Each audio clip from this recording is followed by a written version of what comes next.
Well, hello and welcome everybody, and welcome to another Northeast Ham Radio. Absolutely. All right. Well, good evening, guys. Yes. Good evening, my friends and everybody in the chat. Things are alive and well going in our chat right now. But, hey, if this is the first time you've been alerted to hanging out with us, welcome. We appreciate you hanging out and joining the chat and being part of the fun. So, for those that might be just tuning in for the first time, what's this Northeast Ham Radio stuff we're talking about here? Well, I think, we might be a dedicated, maybe some say committed, bunch of ham radio content creators. We're aficionados. We love to talk about ham radio. Unlike many other shows out there that kind of go left or right of that idea, we like to stay right in the middle lane there and take up as much space as we possibly can. So with that, guys, how is everybody doing? How are we all doing? Doing great. Life is good. It's good to be in the Northeast. Me being a North Carolina kind of guy. I love being up here with you guys. You guys are awesome, and thanks for letting me kind of come in and be part of the Northeast. Kind of hanging in the clique, being the new kid, man. I appreciate it. I don't have to sit at the lunch table by myself. I appreciate you guys so much. Well, you're repping Rhode Island for us, so we appreciate you filling the gap there because none of us want to step in the Rhode Island side of things. So, because once you get on the shoes, you never know. But cool. Well, definitely. Thanks for hanging out with us, Walt. We appreciate you, and thanks for being part of this little crew here. So, we'll start with Mike since he's the closest to my left. What's going on with you, man? How are you doing? What's been going on? Contrary to my background, we don't have snow yet, believe it or not. Liar. It's been wild. Like in Rochester, where I am, the snow belt. It's been so mild the last couple of years. I'm pretty sure we got to pay for it soon, or whatever. But no, it's all good. I'm keeping an eye out, like some folks, for the Black Friday deals and everything, and and whatnot, and still getting adjusted to the time change and not having much sunlight. Although can't really compare because I know our friends in Alaska get a lot worse than us down here. So, but hey, I one thing I always say when it comes to the weather, like we got 4 seasons up here in the Northeast. You got 4 seasons, so there's always something to complain about. So it's all good for sure. For sure. Well, yeah, I guess you could add to the fact that Alaska's already got the double whammy. They've got plenty of snow, and they've got the dark. Actually, are they in their bright season now? I don't know. Let's go talk to Jeremy on that one, see where he's at. But yeah. But before we skip to someone next, I just got to call out. We got somebody in the chat that just got their license in Canada. So congratulations, Be Willing, and what a time to get licensed. I got my license right before Black Friday too, and so I was able to take advantage of that when I first got my tech. Awesome. So congratulations. And from what I hear, it's not easier to get the license up there in Canada than it is down here. So congratulations. That's awesome. Congratulations, man. That is just epic. Very cool. Very cool. Well, we'll throw a little applause in there for you as always. Keep up the great work. We love seeing new ham added to our ranks for sure. I know us over at Live Green Ham, we try to celebrate that every chance we get. So I'm sure. He even threw his call in the chat there, so we can try and work him. Yeah. There we go. Sweet. Cool. All right. Well, good to hear that, Mike. So over to your left, or my right in this case, the Grouch man. How are you doing, buddy? What's going on? Obviously, YouTuber fame now. You're almost like a normal transplant over there on the Clubhouse. But what's going on, man? It's good to be here. I've been learning new stuff and learning about what is it? Roto tooling and masking and all these new types of video things and tracking things as the frames shift, and man, it's way over my head, but I'm learning. So like ham radio always does, it makes me feel dumb, and it gives me something new to learn. So I appreciate everybody that's on my stream and everybody else's stream and that's joining us. 32 I see is the total count, so that's fantastic. Really appreciate all the support. Well, very good. And for a moment there, I thought you were talking about gardening before I realized you were talking about video editing. But hey, that just had to get the brain in gear there at that moment. Rotoscoping, that's it. That's it. Okay, I was like rototilling. I'm like, what? I don't remember that being a video editing tool, but hey, whatever. It's all good. Cool. Well, a good deal on that. Well, then, thanks for hanging out with us tonight. And over to you, Marvin. What's been going on with you, buddy? You obviously got some great toys behind you, but do tell what's going on with you. Yeah, so working with Flex now, and so it's been really busy learning that system. So that's been a lot of my days just going through that in and out. Had a really great conversation with the guy last night. Will be coming out hopefully next couple of days here. We talking about the DX Marathon. If you're not familiar with that, you have to go check out that video coming out on my YouTube channel. I've got 87 subscribers. I'm going to try and get to 100 before end of the year. So hopefully we can get that get those numbers bumped up a little bit too to get that going. But everything's going really good, and I've got actually a brand new site coming out from Shopify, and I will be distributing private label coffee from a supplier, and it's going really well. So I should have labels next week, and we should be putting together a whole site for that. So I'm really looking forward to that, and that should be really fun. Got some coffee mugs and everything to go along with that, with the Ham Radio Guy logo on it. So that's been a really big project in the back end, working on it for about 6 months, trying to find the right supplier in the right place and everything, and the right tools. So it's gonna be cool. Very cool. You doing like a subscription service, or you're just doing like nope. Literally, you can go onto my Shopify site and you can order your bag of coffee, and they will drop ship it right to you. So yeah, so pretty seamless on that side. And it's got some really good flavors coming through, and I'll have some flavors of the month going through throughout the year as well. So it should be really good. Awesome. Good deal. Yeah. Wow. Cool. Sounds like things are definitely on a move there. Yeah, and it's nothing better than drinking a cup of coffee and listen to a podcast. So or playing with your Flex, man. Come on. Or play with your Flex. That's right. You gotta have a cup of coffee to stay awake for those 48-hour contests. I actually went through November sweeps 2 weeks ago. And I actually got sick on Sunday, so I couldn't finish playing on Sunday. Ended up in ER for about 4 hours, but I'm okay. But it was one of those things I enjoyed sweeps, but you could sit in that chair for hours and hours doing contesting, and it's like you need a good cup of coffee to keep you going. So I have to ask a question. Did you do it for the mug, or did you just do it for the sweepstakes? There was no mug involved. It was just so it wasn't the one this past weekend or whatever. Nope.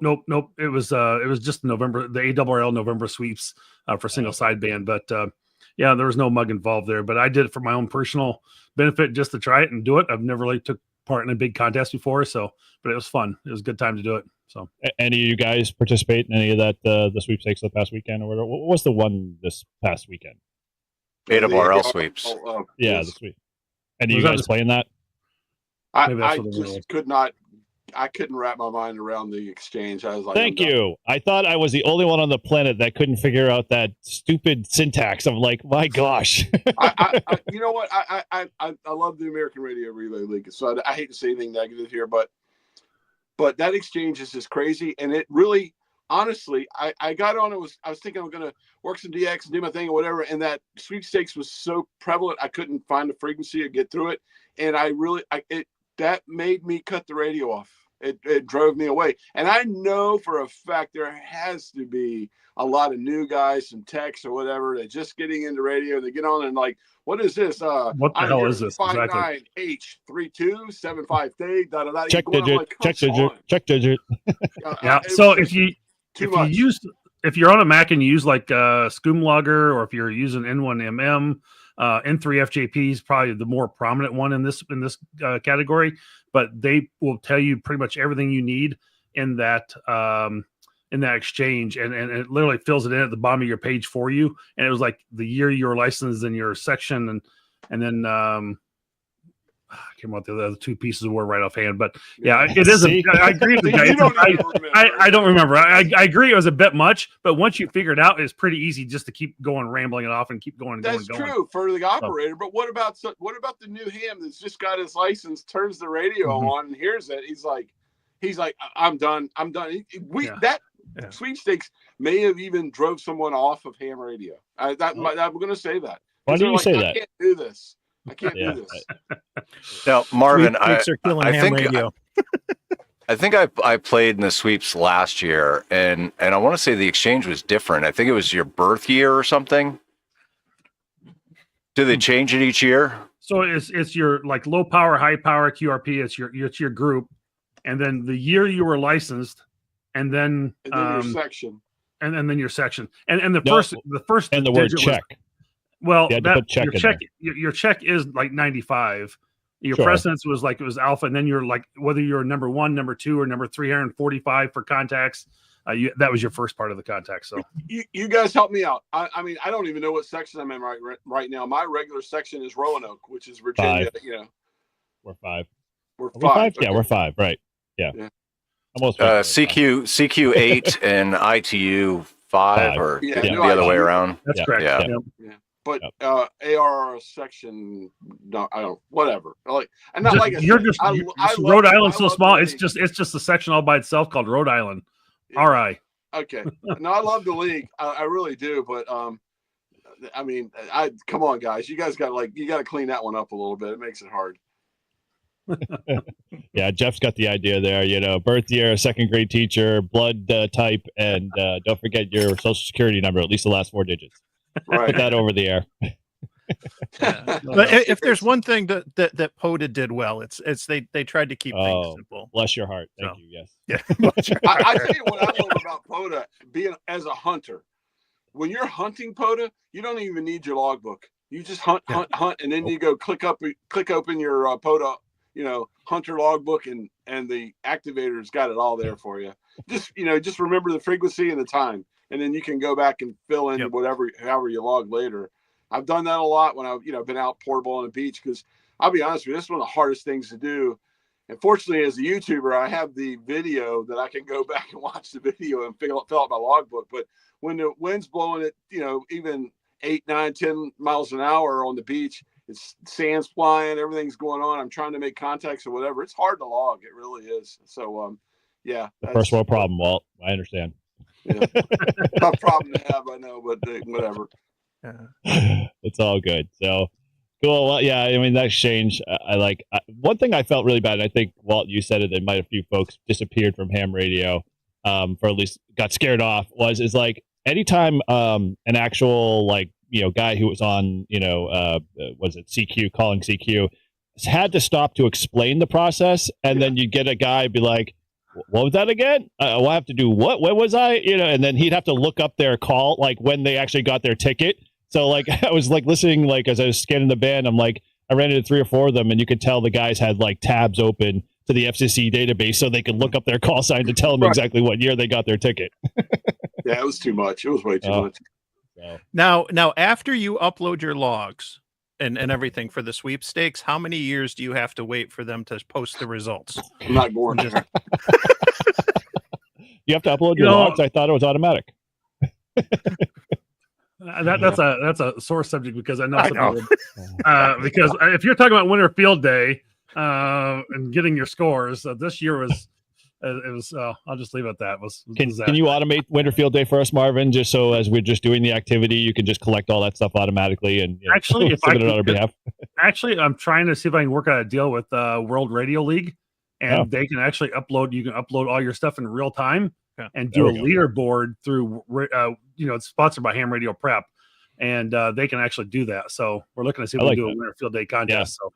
Yeah. I like that. Let's do that. That'd be way easier and way funner, especially when the fact that I know that when you're doing winter field day, you could be like, how do I stack up in the state of New Hampshire? So it'd be cool. I know I just gave a dig to the league when it comes to the contest results and some of that, but I give a shout out to Kyle AA0Z, who he's done a lot in talking about contesting and things that can be done to improve it. And I do the VHF contests, and it's crazy to think that I'll do a contest in September and I still don't know how I did officially in the September contest, and it's 2 months later. I get that things take some time or whatever, but some of that there's things that could be done to improve it. But that said, I'll say like contesting, I think it can certainly be good because if it encourages you to get out and try something different.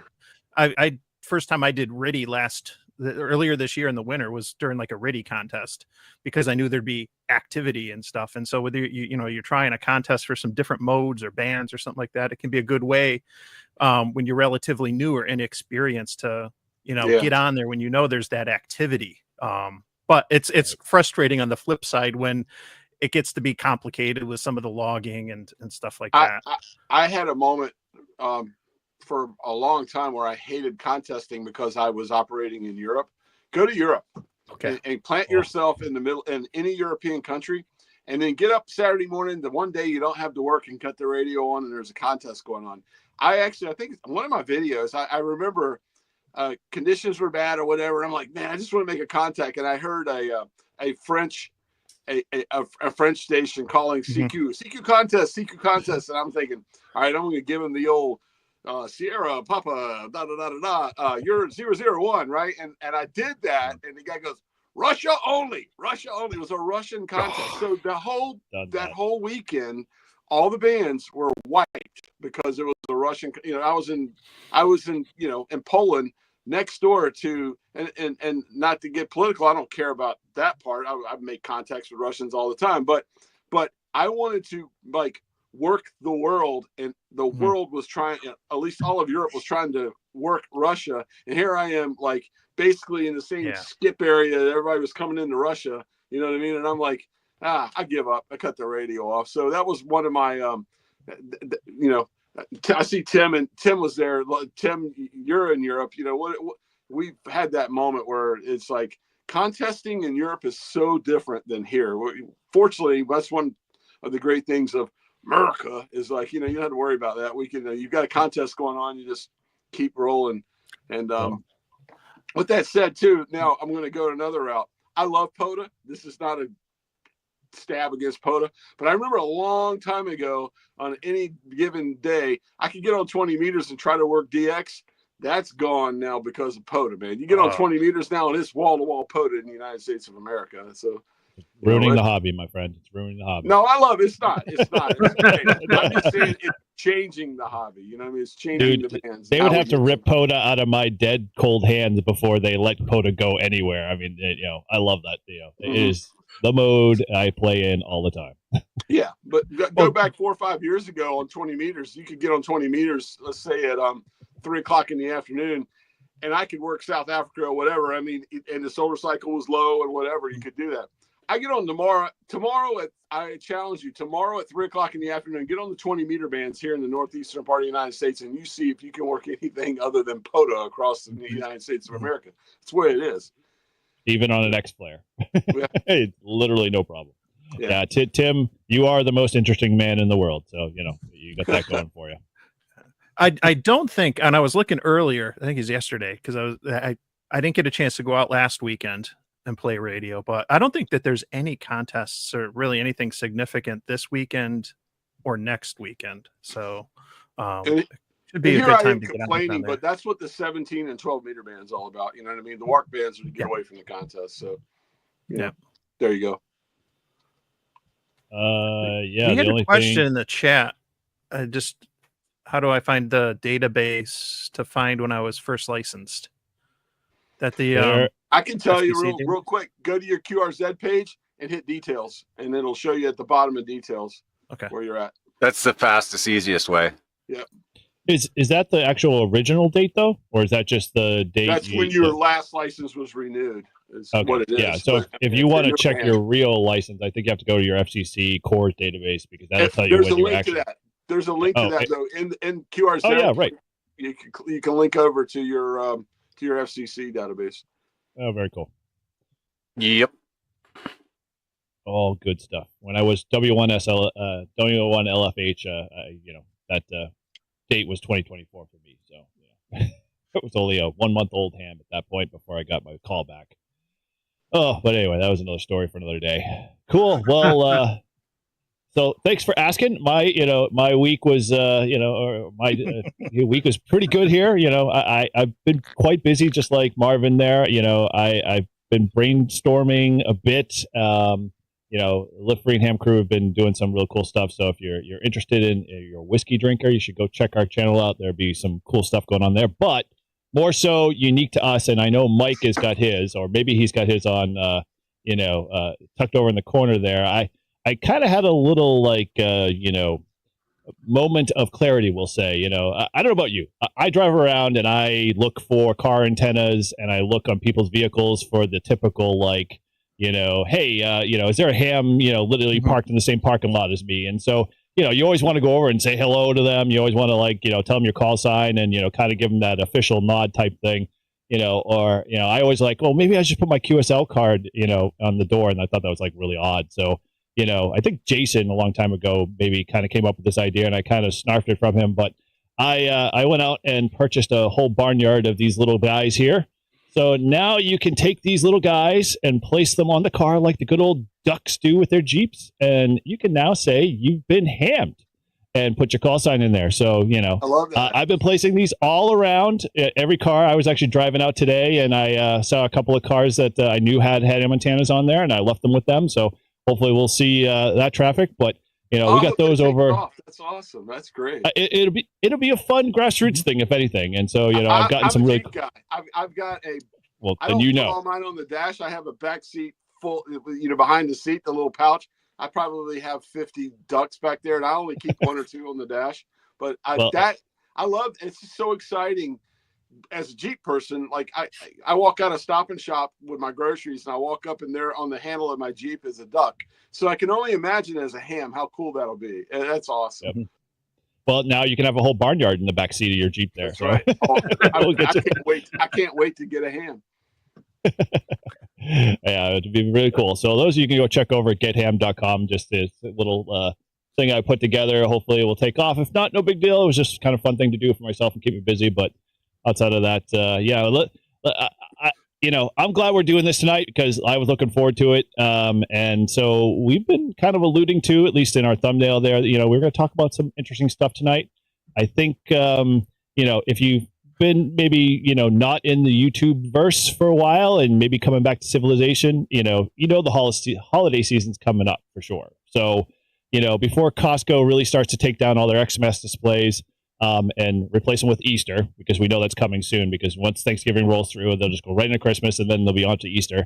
We're going to talk about some cool, Black Friday deals, hopefully, maybe if there's some out there. But we're going to talk about some of our favorite, radios and HTs and mobiles tonight. So we're going to debate. And the only thing I have to state is that we've got a couple of rules here, guys. So if we're going to get into it a little bit, first and foremost, the only rule that I have is that I better not hear the word field attached to any radio whatsoever, Mike, or anybody for that matter. That does not count.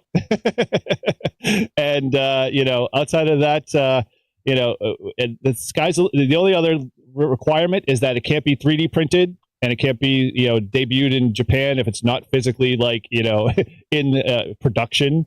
So those are the only two requirements. So the 1F is out, and, the official Kenwood, whatever mobile radio, is off the table there for debate, but everything else kind of goes for 2024. So we're going to talk HTs. We're going to talk about, HF gear. We're going to talk POTA, and then we're going to throw in a little bit of accessories. They could be adjacent to any of that or just in general. So, with that, I think that should spark up some very interesting conversation. I'm sure I'm looking forward to seeing what you guys bring to the table and get into that a little bit. But, so with that, who wants to kind of kick this process off here? We'll start with the HF category if we're going to go somewhere. So anybody want to pick it up first? So you said we can't use field. Can we say beach radio?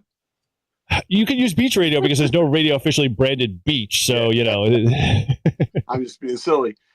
There is one radio that I just got recently that I really think is bang for the buck. It would be a great I'm sure there's going to be a Black Friday deal on it. I'm pretty sure if there isn't, and I don't want to be that guy, but you can go through me and get a $15 discount on it or whatever. It's the Radiotity, the QT80. That radio is so cool. I modded it. It gives you 15, 12, and 10. What's $299? So for the guy, for wives, if you're watching this, want to think about your ham husband that has like the great, Yaesu and Kenwood and all that, and you want to get him something that he can like go out portable with, get 15, 12, and 10 meter, 3 bands, have 80 watts, have some fun with it. I'm really digging that QT80. I think it's a cool radio. I really do. I mean, yeah, the 11 meter guys are modding it and using it in the CB world, and there's something wrong with that as well. But I'm right now just watching what's going on and having one myself and playing with it. I think that's a great little HF radio, one for a tech that can use it on 10 and get, I mean, right now, 80 watts on the 10 meter band you'll hear your echo when you let off the key where it went all the way around the world on certain times. You know what I'm saying? It's just it's great. It's a great radio, a lot of power, a lot of bang for the buck. So I think that's the radio. And I don't want to sound like a Radiodity commercial, but I'm kind of am one right now saying it. But that's the one radio I think Radiodity is just going to slay it this Christmas with, is that radio. You see so many videos about it out there right now. I know I've done one, if you guys have done it or not, but it's a fun radio. I think it's $299, $300 when you get all the discounts or whatever. You can get it for under $300 on Black Friday or for Christmas. To me, that is I think is the Christmas deal of the holidays coming up right now. Now, I get a quick question on that, Walt. I'm guessing, but I got to ask just to make sure. So that radio will do obviously sideband. Will it do FM and AM as well? Yes. And then can you do data with those or not? It'll do CW, but the CW is kind of funky. Like you can CW with the mic, and there's a mod you can do that. And I'm saying this thing comes purely just a 10 meter radio. So, but we as hams know how to, experiment. The mod's easy. Like the video I did, all you do is open the case and just take a jumper over, click it from 1 to 2 to 2 to 3, screw it back together, and you've got, it opens up all those bands. So I love that radio. I'll be honest with you. It is my second favorite radio right now to my G90. I love you guys. I always get accused of being a member of the G90 Mafia, but I just love that little radio. And for me, I really see the difference because I've operated for the last 4 or 5 years with just 20 watts with the G90 or whatever, and enjoying it or whatever. To me, I mean, it really spoiled. When you have 80 watts, you do see a difference. I'm not gonna lie, you do, and the reports and breaking pileups or whatever. And let's be honest, 6 years from now, this QT80 is going to suck because 15, 12, and 10 is not going to be. That's what I was going to just ask. Yeah. No, I'm just saying it. But for $299 for the next 2 years of your life, you're going to have a radio that you can just go out with and have a blast with. And because it's 10 through 15, you don't have to worry about all the podaholics on 20. Right. You can go to 12. I'll tell you another thing too. I make it no secret. I came from the CB world. I used to operate 11 meters and, so I'll say it, the free bands and all that stuff. I was an 11 meter guys that finally got out of the outlaw world and got legal and got my ham license and cleaned my act up. But, that radio itself is so different than the other exports that those guys and myself used in the past, because it has you can click it into VFO mode, and like most of the export CB type 10 meter radios that go to CB, that really they call themselves 10 meter radios, but they were built for CB. Let's don't lie, you know what I mean? But this radio, the QT80, has a VFO mode. You can click it to VFO and then just step it up and down like a regular ham transceiver. And what was Walt's CB handle, Gray Man? I'm Salty Walt. And so come on, please, you had to ask that. My 11 meter handle is 2 Sierra Whiskey 040. So it's 2 SW040. So it's 2 is, I don't know if you guys understand divisions in 11 meters. Each country has a division number. The United States is 2, like the UK is 26.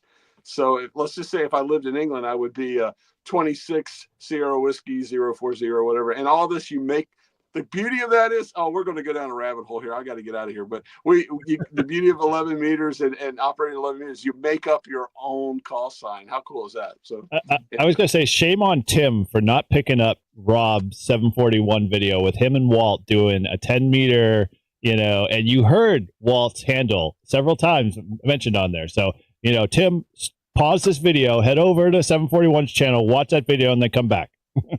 And if you want to see me, there's a video. I'm not.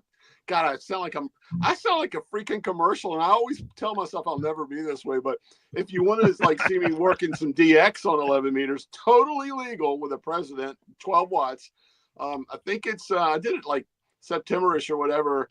I did the President George FCC radio. I'm sitting on the beach talking to Jamaica, and you can hear me in there as 2 division 040 or whatever. But wow, I've gone way off track. But let's get back to the QT80, and I'll let you guys start talking. That's the radio. I'm telling you. I think that is the Christmas gift for the guys that don't have it. That is that's the way to go. I think that's a really cool deal for $299. I'm trying to talk Mike into becoming an 11 meter guy. I promised him a CB. I haven't gotten it. The problem right now is the post office where I'm at is always closed by the time I get off work. I'm going to send Mike a CB. So me and Mike and Mr. 741, we can all get on there and 2 division salty Walt area 040. Mike, you got to make up a call sign. We got to get. I know. If anyone leave a call sign for me in the chat, maybe we'll pick one out. Thanks, guys. Hey, I got a CB in the truck. That's my item of my Christmas item is like I said, the QT80, and I'll let you guys. I'll just sip and listen now. Like Walt was saying, Radionity's dropped a bunch. Like I don't know. I can't think of any other really new HF radio. There's the bigger ICOM that came out, right? But the 7760. But as far as other HFs, like from the Yaesu announced that their field radio, but that's not going to be out till the new year. And Vaporware. The ICOM thing that's out of my price range, clearly. And didn't the Zygoose 60? Is it Zygoose 6200 came out this year? Yeah. Yeah. Was that okay? And I think that's a great little. I think that's. Remind me if I'm wrong, but I think it's a 20 watt radio. Nope. And 7 watt radio. They regressed. They went to 8 watts. Okay. I'm going to go ahead and say it from a baseball standpoint. Swing and a miss. Yeah. Like nope. Yeah. Yeah. The 6200 made the 6100 look that much more better. Like it's and stuff. I think, correct me if I'm wrong. I think one of the things that we've yet to see for that though is that they were going to include, there's going to be the option to maybe do modules to add in 2 meters or VHF, UHF with the 6200 potentially. Hadn't heard that. It's not all band, all mode out of the box. Maybe I'm mixing it up with something else, but I think that was one of the things where there might be the potential. Got sideband CW, AMF, narrow FM, Digi, and wide FM. Yeah. So, there's a question in here. Someone's asking me, did the Q900 fall out of my good graces? As soon as I really got my mind wrapped around the Q900 and got it working well, it didn't fall out of my good graces. I've just been so darn busy with. I got the QT80. You know what I mean? It's like I don't have time for that radio now. But that's not a bad radio. I would not recommend you run out and buy one though. How about that?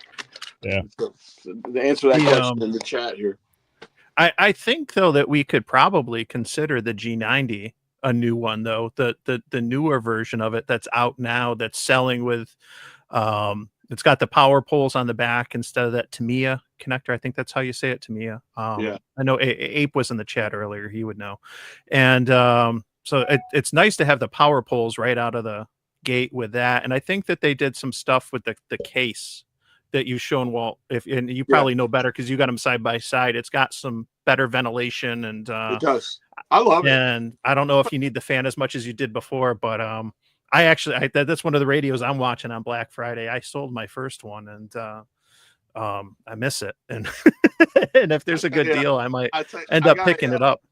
I got a question in one of my videos the other day. It says, Walt, I hear the new G90 is lighter than the old G90. Can you weigh the two and tell me what the difference is? I'm like, dude, I ain't got time to go. I don't even have a scale. You know what I mean? Is it going to be that much difference? Feel about the same to me. You know what I mean? It's like, who asked that question? You know what I mean? I wouldn't, with the G90, you shouldn't be concerned about the weight or anything. If anything, it's just a matter of the temperature. Like, is that, you cooking pancakes on it, or is it all good? Like, surely they've got specs on the website.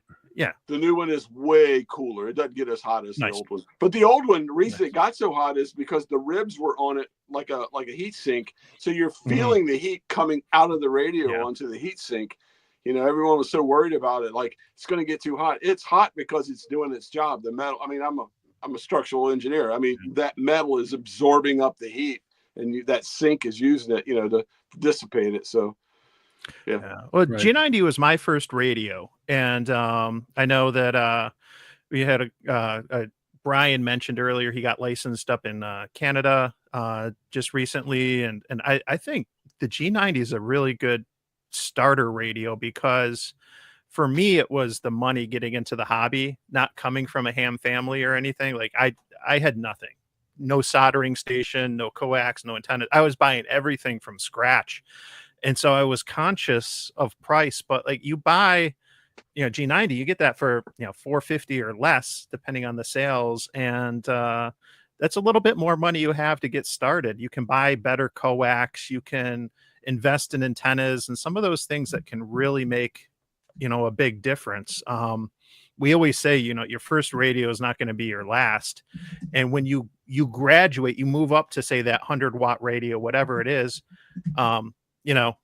we know as hams that if something is used, we can sell it for twice what we paid.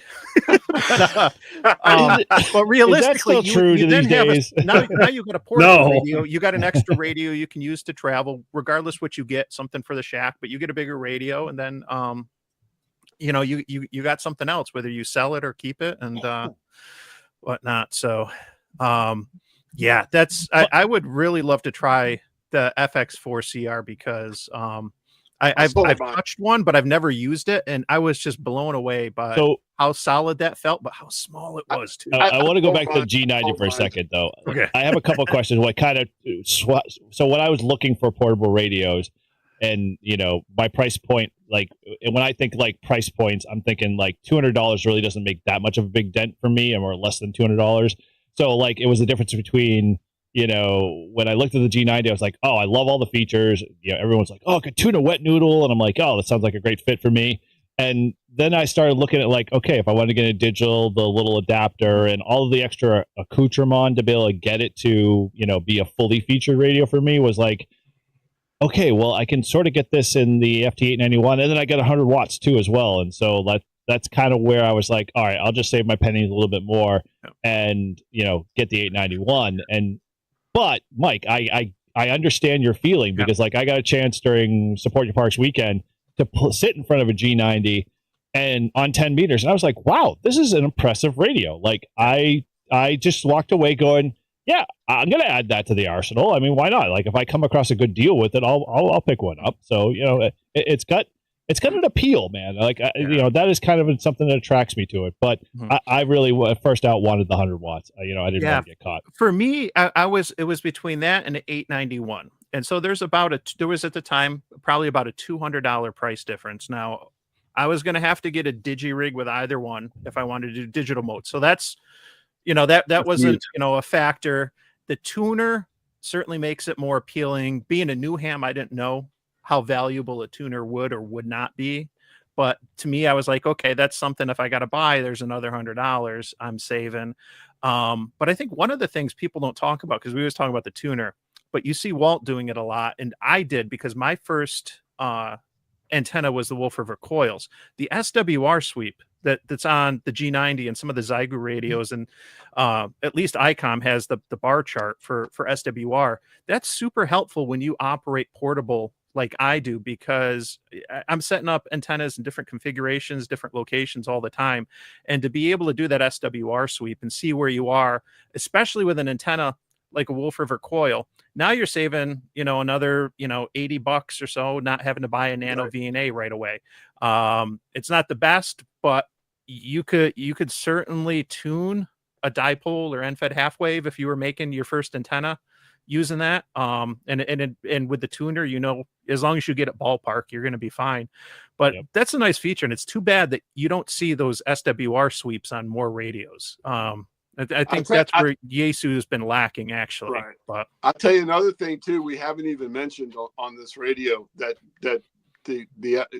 I'm the guy that owned the FT8, that owned the FX4CR. I've owned an 891. I've owned a G90. I've owned a 6100. I sold all of those other radios and kept the G90. And the one thing we haven't mentioned is the fact that the G90 has an SDR waterfall on it, which like the 891 doesn't have. And if you're new, if you're a new ham and you're searching for signals, I remember that the G90 was the first radio I had that had the waterfall on it. And I remember looking at that. It's the size of a freaking. It's small, piece, but I could still look. I could see things going on as a hunter, and take the VO knob and roll over to it, tune in. You know, boom, here I was, contact made, just like that. Which is for a new ham, that is money compared to like the 891 and rolling up and down and just listening or going on and looking on the Why do you say that? Because like I always recommend to new hams, don't go buy the waterfall radio first. Go buy like a basically straight radio with the frequency, dial on it, just so you understand how to deal with contour, deal with shift, and like all those filtering. So you get familiar with that. Because once you get in front of a waterfall, it's only gravy at that point, because now you can see everything in the spectrum or the bandpass that you have already for frequency you're on, and you can find spots or openings or whatever. But I find with my 891, when I do POTA, I just I hunt all the parks first, and then at that point the spotting page tells me where the openings are, so I just kind of find a sweet spot there. But yeah, the waterfall is great. I mean that's the one attractive thing to that G90 that makes it worth. That's the beauty of ham radio. We all operate different. We look at things different. We do things different. Like I said, the G90 for me is perfect because I'm just an SSB guy. Like you said earlier, all the things you needed to get to do digital modes or whatever. Mm-hmm. I think when I bought my G90 brand new, the first one, I own two now. The first one I bought, I think I paid $375 for it. You can't, that was, you can't do that with any of these others. And I also heard, I think it was Tango Oscar Mike was talking about the FX4CR. I purposely went to Poland for 3 months and only took that radio. I forced myself to use that radio. That is a great radio. It really is. But I look at and it's solid. I mean, it's built well. He makes a great radio. There's nothing wrong with that radio.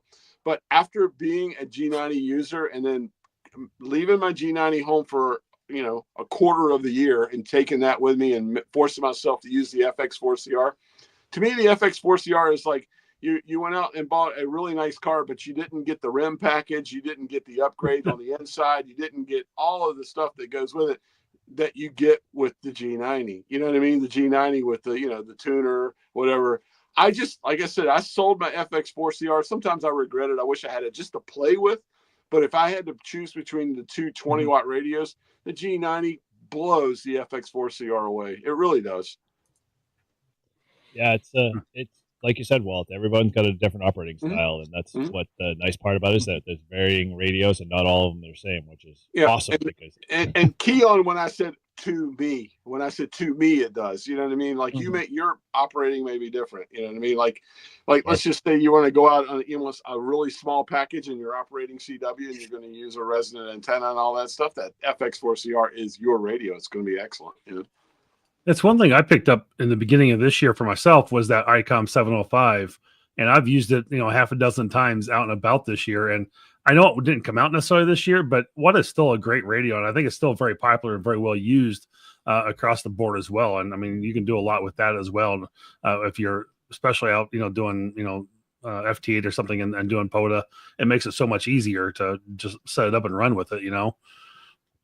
If anybody wants. Awesome. If anybody wants to send me a 705 or an FX4CR, to play with, I'll happily do it. Address is good on QRZ. Dude, my FX4CR sits in the back room. You're more than welcome to come by anytime and pick it up. You're literally 5 minutes away from me. Stop complaining. Do it, Paul. Do it. Go get it. I know Mike likes that radio too quite a bit. So I love it. I can't say it enough. Like, I wish that there were more all bands, all mode options out there, and whatnot, because I know in this hobby, like when you get the antennas or the radios that do everything, they do everything, but it's usually like so-so, right? And stuff. But there's things, and I like the VHF stuff. I like, getting down over 50, and to be able to do 2 meters and 440 sideband and FT8 and things like that. It's fun, but it's part of like how you learn too, and everything. So my mantra, the whole leave no band behind, like use it or lose it, and whether Absolutely. it's 900 megahertz or 2 meters or whatever. So I wish there was more radios with those functions built in, but ICOM did a really good job with it, and it's fantastic. I'm very curious to see the new Yaesu field radio. You broke a rule already. You broke a rule. I'll take a drink every time I say field. Okay, Mike's opened Pandora's box here at the moment. We have to talk. I've reserved holding all my comments for the F1 1F, because I call it the one fictitious right now at this point, because it doesn't exist. It's still in FCC type acceptance. Come on, Yaesu. How long does it take to go through type acceptance these days? But I to be truthful, I'm a Yaesu diehard fan. So I'm gonna say, first and foremost, if Yaesu didn't come out with a QRP like radio like they did already, I would run out and buy a 705. Mm-hmm. Like I mean, all the features, the functionality, like everybody's talked about, it's just seamless. It freaking works. It's like, you want to have Bluetooth connectivity, you got it. You want to have, VHF, UHF with D-Star, you got it, and so all in a small little form factor package, which they freaking carried across every, pretty much new radio they got across on the line. So, Mike has no problem going from a 7760 to a 905 to a 705, because they're all the same menus and everything's kind of seamless. So I get jealous when I see that stuff. But Mike, I do have to ask you a question. Did you happen to do the modification on the 705 from the micro USB to a USB-C? I've been sitting on it for a few months. I haven't. It's haven't gotten around to doing it. It's very seamless, so it's very easy. Yeah. So. Yeah, I got it right away, and I haven't done it. I don't use amps, and I know that's a big reason to do it. I still want to do it, but I've been kind of hesitant, but I'll get around to it this winter and stuff. It's super easy. It takes 10 minutes tops. But that Neptune looks pretty sweet. Yeah, we shouldn't knock Yaesu too much, because I mean, at the end of the day, like when it comes to the rate, these are the guys that are cranking out new menus all the time. I mean, new radios all the time. Like right now, but seriously, they just cranked out 3 radios 2 weeks ago or last week. Or yeah, we'll get to those VHF, UHFs in a second. Right. If that Yaesu menu wasn't so difficult, I probably would not have sold my 891. It is probably the reason I got rid of it. That is the one radio that has. Whoa! Hold the train here. The 891 menu is a top-down menu. What's so difficult of it? Like, I'm curious. I always want to understand when people say it's difficult. I'll tell you why. Because I have an Elenco DX70 that is a 100-watt radio that I can just cut on and use. Okay, I could do the same thing with the 891. Right there in front of me. In order to do whatever I want to do to the Yaesu, from a beginner that's never used the Yaesu, I got to print out the damn manual and look at everything and know how to go to what from here to here to here to here. It is not the Yaesu menu. Like I said, I'm not trashing the radio. I'm trashing the menu. The menu. Okay, well, yes, for a newbie. Here's the difference between you and I. I take the manual and just toss it off to the side, and I say, "Let's explore." So, okay, I get it. You're somewhat right, Walt. There is the 891 of all the Yaesu radios out there. The FTDX10, the 710, whatever, any of those, the 101s, those menu systems are a lot easier in those HF radios compared to what it was in the 891. And I think that is because I'm a huge Yaesu myself, and I won't knock them. That radio, that is probably the most difficult menu system of all the Yaesus out there. And I agree with you on that side. When you buy it like I did, don't read anything.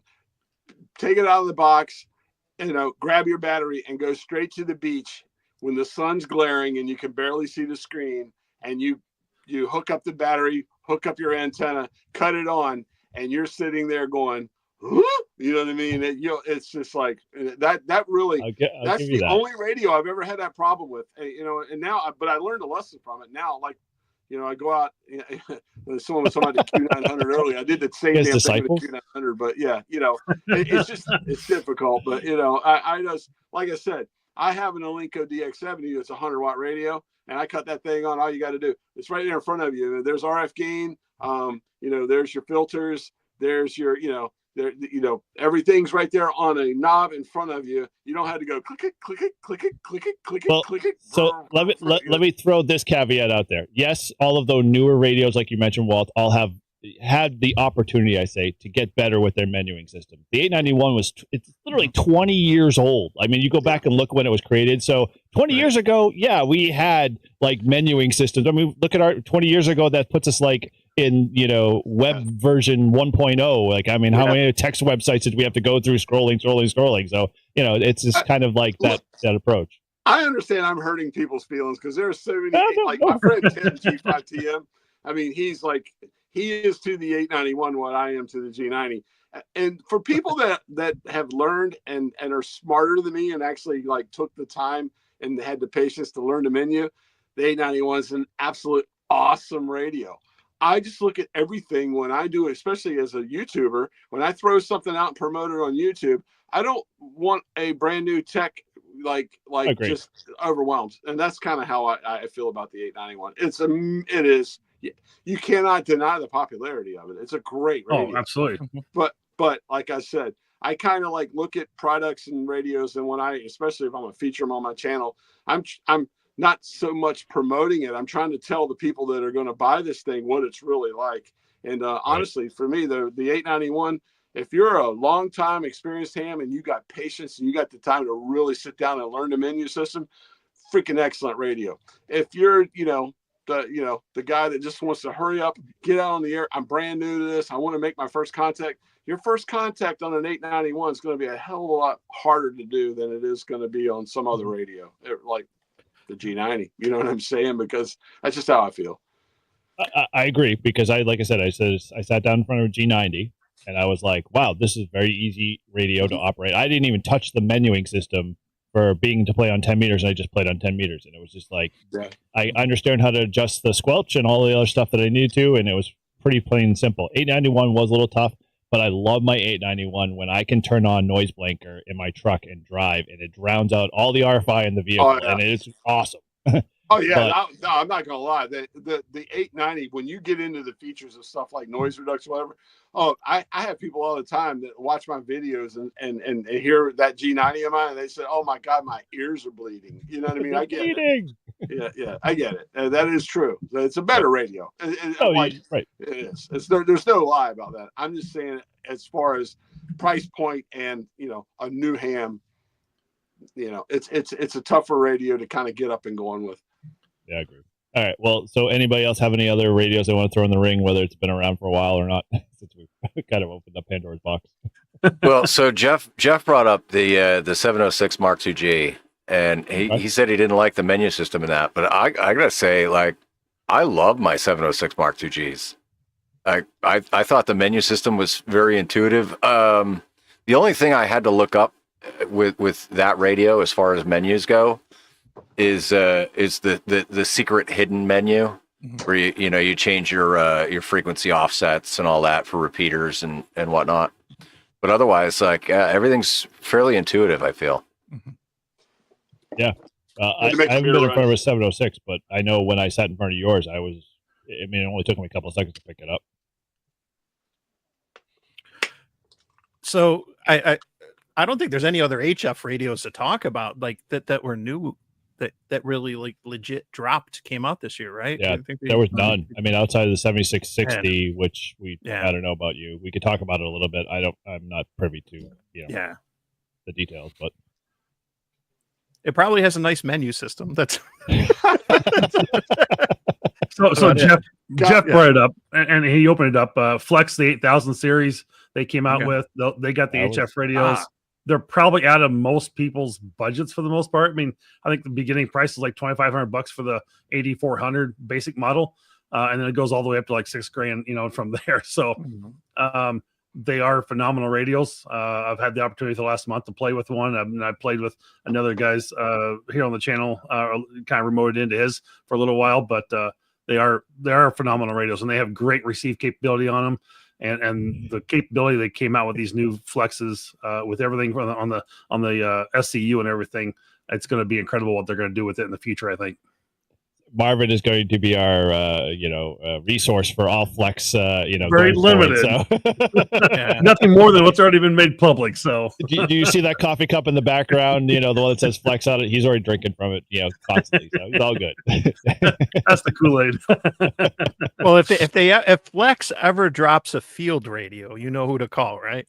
Right. I would love to see that. I don't think they would ever do that. But I don't think they would either. But apparently, I've been talking to a couple of guys, and like, people carry these out to field day, and some people have used them for flex or have used them for like POTA events.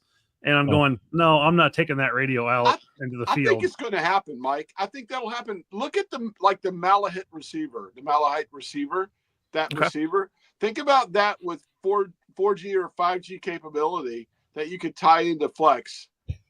And you would have it like, right, you know what I mean? Like if Flex made the handheld Malahite transceiver, look, the future is bright, you know what I mean? I mean, technically you could take your Maestro, your iPad, your laptop out to the field, and I mean, you can operate from there, even though your transmitter is not technically there. So that's probably the problem with that, doing it for POTA at least. So let me give you a little insider baseball. So Flex has a very good front end in terms of, dealing with, overload and other things. So we have a guy in our club who's a big Flex guy. And he's like, dude, eventually we just need to all bring our Flexes because we would never have to worry about, bleed over from someone being on 10 or whatever, because the Flex is so good at filtering that crap out that, it would be an ultimate radio. But it's like bringing out like a big 4-carat diamond, having my wife bring it out in the public. It's like, I'm not going to we're going to put an armed guard with that. So, that's kind of how I look at it with my Flex, but I'd like to try it one day if, if we have a spare one lying around somewhere. Right. No doubt. So, but yeah, I can't wait till the Flex comes out with some of their new software enhancements that's supposed to do a lot of their supposedly improvements for, being able to do filtering and stuff like that. I love the Flex's filtering. I can't tell you how much I could just being able to turn down not having to deal with AGC any longer, but being able to filter the whole entire band spectrum down at the lowest, audio point, and then just hear clarity and then fool around with the EQ. Just is awesome in general. That EQ can make a world difference in your quality for transmit and receive.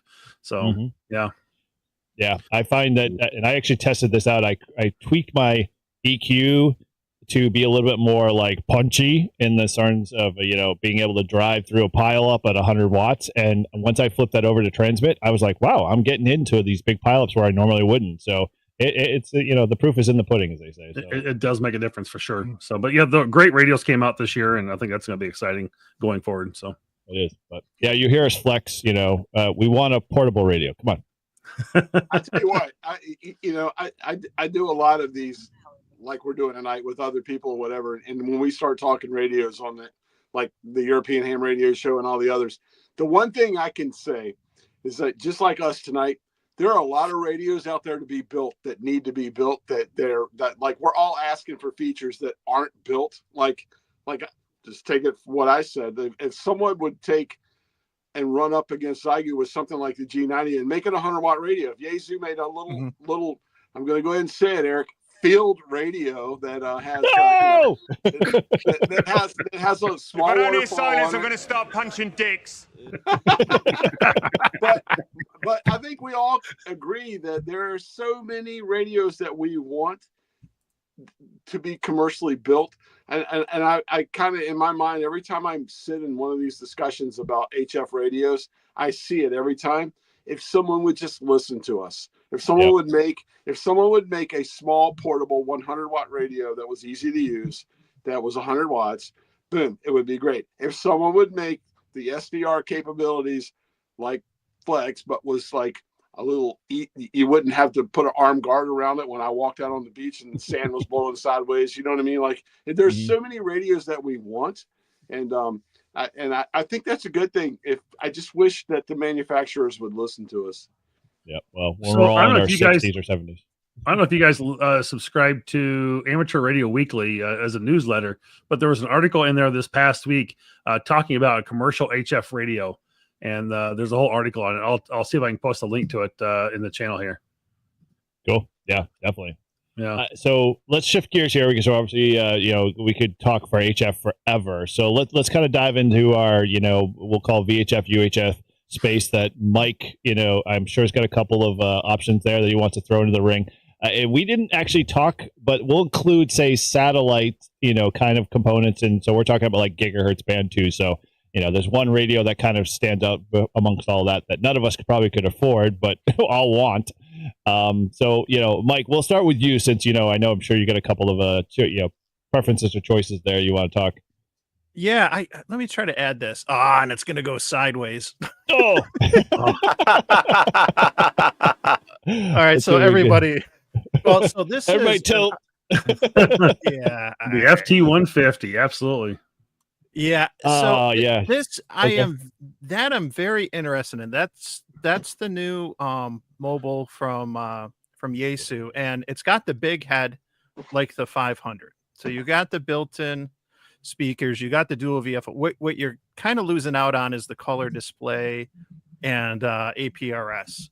But when I saw that, what got me really excited is, first of all, it's nice to see more of the detachable faces with the audio built in. That's just one less thing to worry about, especially if you're just running one cable, one control cable, whether it's RGA 45 or whatever, or Cat 6 or something, that you can, bury the radio in the back, in the trunk, and under the seat, wherever, and you don't have to worry about routing speakers and stuff like that. So that's nice. But I really can't help but think at some point Yaesu's got to come out with a replacement for the 857.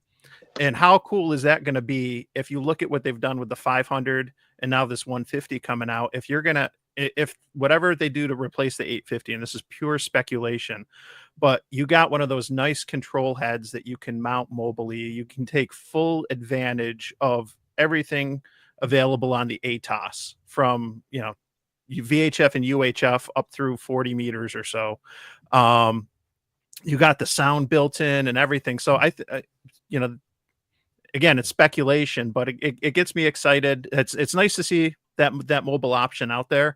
But I'm curious about what's to come, because I can't help but think at some point they got to do a replacement for the 857. If they got the 1F coming out, that's an all band, all mode.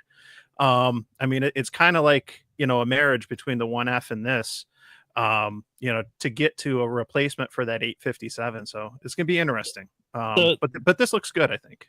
I think the 150 for me, it kind of, it's twofold. One, they're drawing upon the old way Yaesu used to have their screens, because we all remember the orange and monochrome kind of display, and so they're pulling from that, which is good. They're kind of sticking to their heritage. But the one thing that makes me super attractive, and I haven't quite, based off of looking at the description, confirmed 100%. This is a really good FM satellite radio. It is. Mm-hmm. And like there is everything, like you throw away all the PGM stuff and all the typical Yaesu filler that they offer for their major line that they've got across most of the board. It's got the right display, it's got VFO knobs, it's got everything.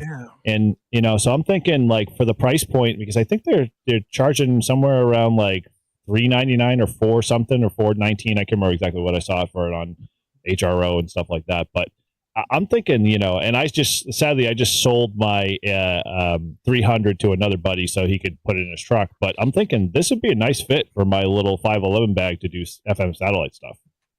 Mm-hmm. Yeah. But and it does have an SD card too, which is nice. Totally awesome. Like that to me alone is they have like, that on the 500. I don't know about the 3 or the 4s, but I know the 500 had the SD card too. So. The 3 was the first one to have the SD card in it. Okay. And, so the 500 just adds it. Yeah. But, so I've been paying attention to these because I got my car in the spring and I haven't installed anything in it. I've never had a mobile install. it's something I want to do. And so I'm constantly looking to see what's out there and going back and forth, what to put in, what kind of antenna and mount. And I feel like I got a Subaru Outback, and I think a lot of the newer cars, it's definitely challenged, especially if you're not in a truck, like where you're going to put things and, fit the radios, fit the antennas, how you're going to wire things. And like all hams, I definitely overthink things. And so it's been, indecision paralysis for a while. We'll see what deals, if they can push me over I'm starting to get a better handle on, I think, what I'm going to do with the antenna and the mount and stuff. But this is good to see. And then I keep thinking, oh geez, what's Kenwood what's going to be in the Kenwood mobile that we know absolutely nothing about? They're just 3D printing their radio with no internals. Is that going to have, probably, I would assume it might have APRS and D-Star. Is it going to be tri-band too? They have to. I know it'd be. The only thing, so I'm a little confused why Yaesu does this. Is are they replace these two units, the 318 and the 316? Are they replacing the 200? Is that the plan? I think they did, because the 200 is now discontinued. Yaesu show the podcast. They just did an episode on these new radios today that just got released. So go check that out on YouTube. But I don't know why they got rid of the 200, because I was kind of looking at potentially buying one of those for myself, just for behind me here for 2 meters. And I was like, oh, I guess I'm not doing that. So either I have to move to the 300, or I'm going to look at that 150. So. Because the 200 has all the features that the 500 has in terms of outside of APRS, but it has only one VFO, so you're just fluctuate, you're flipping between bands. Yep, it did fusion and everything. It was a slick little radio. I've got one of them, so yeah.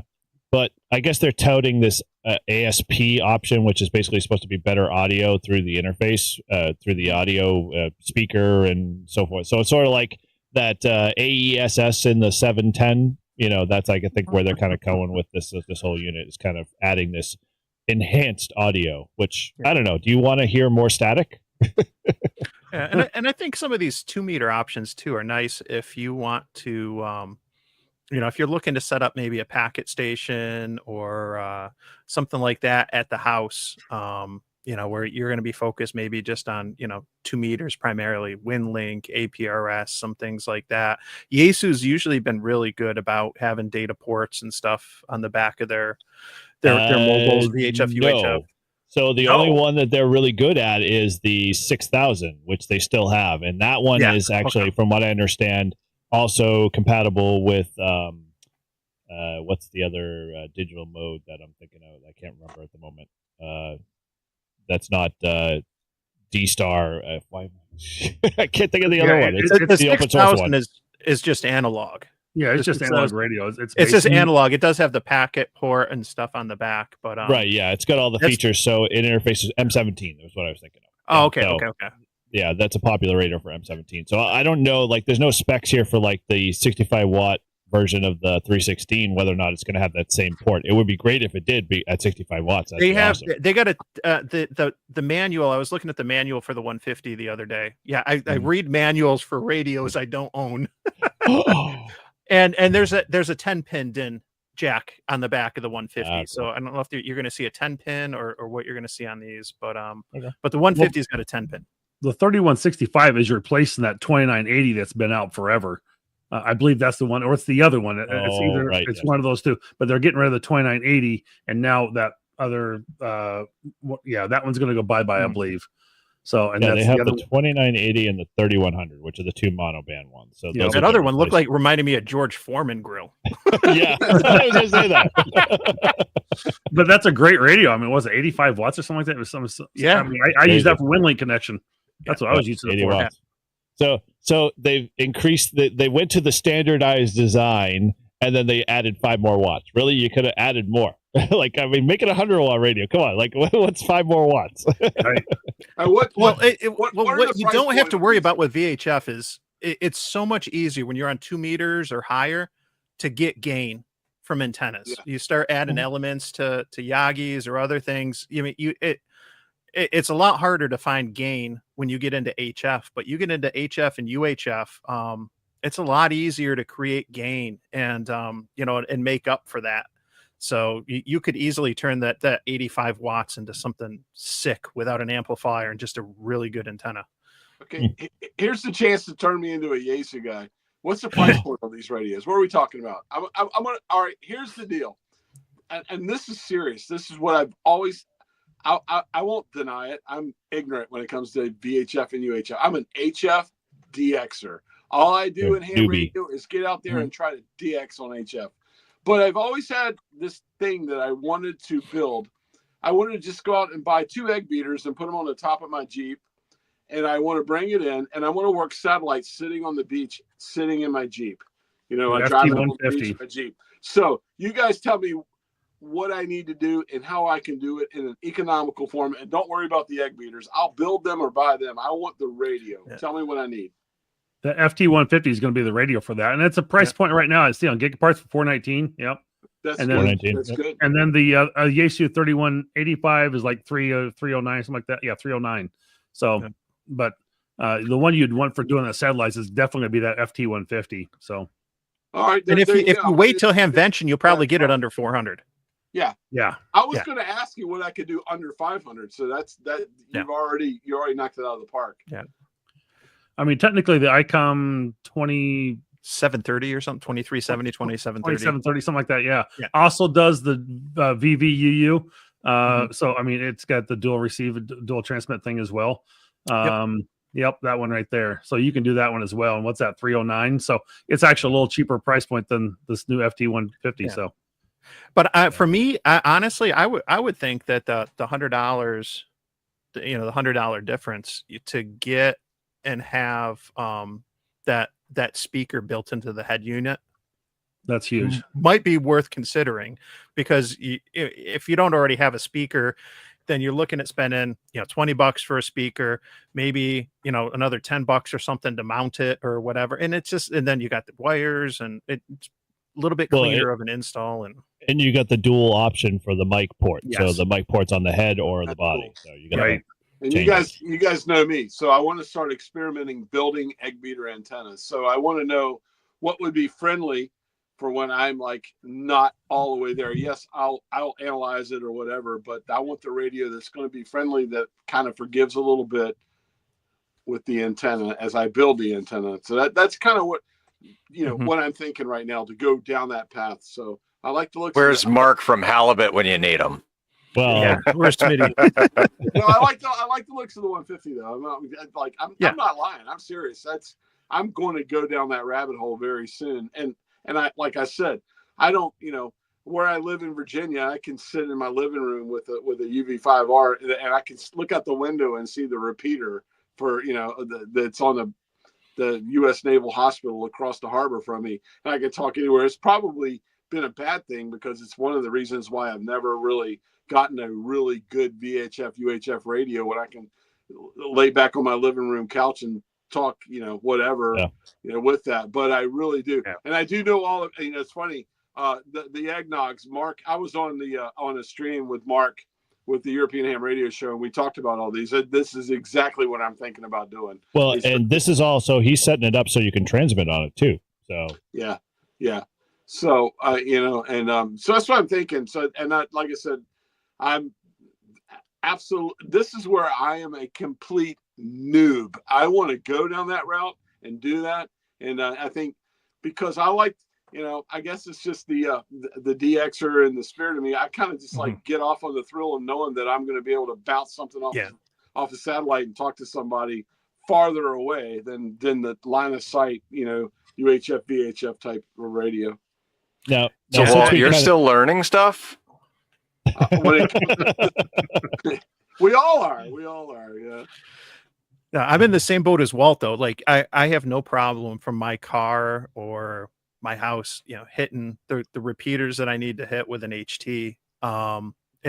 So I've never really, felt the immediate need, like, I got to get a real good VHF, UHF base station or mobile install or anything, because it's easy to, get in and out with an HT where I am. I know that might not always be the case, and I definitely want to do something in the car and at the house at some point, but it hasn't been a priority because I can just grab a UV5R if I need to and check into a net or call out or something.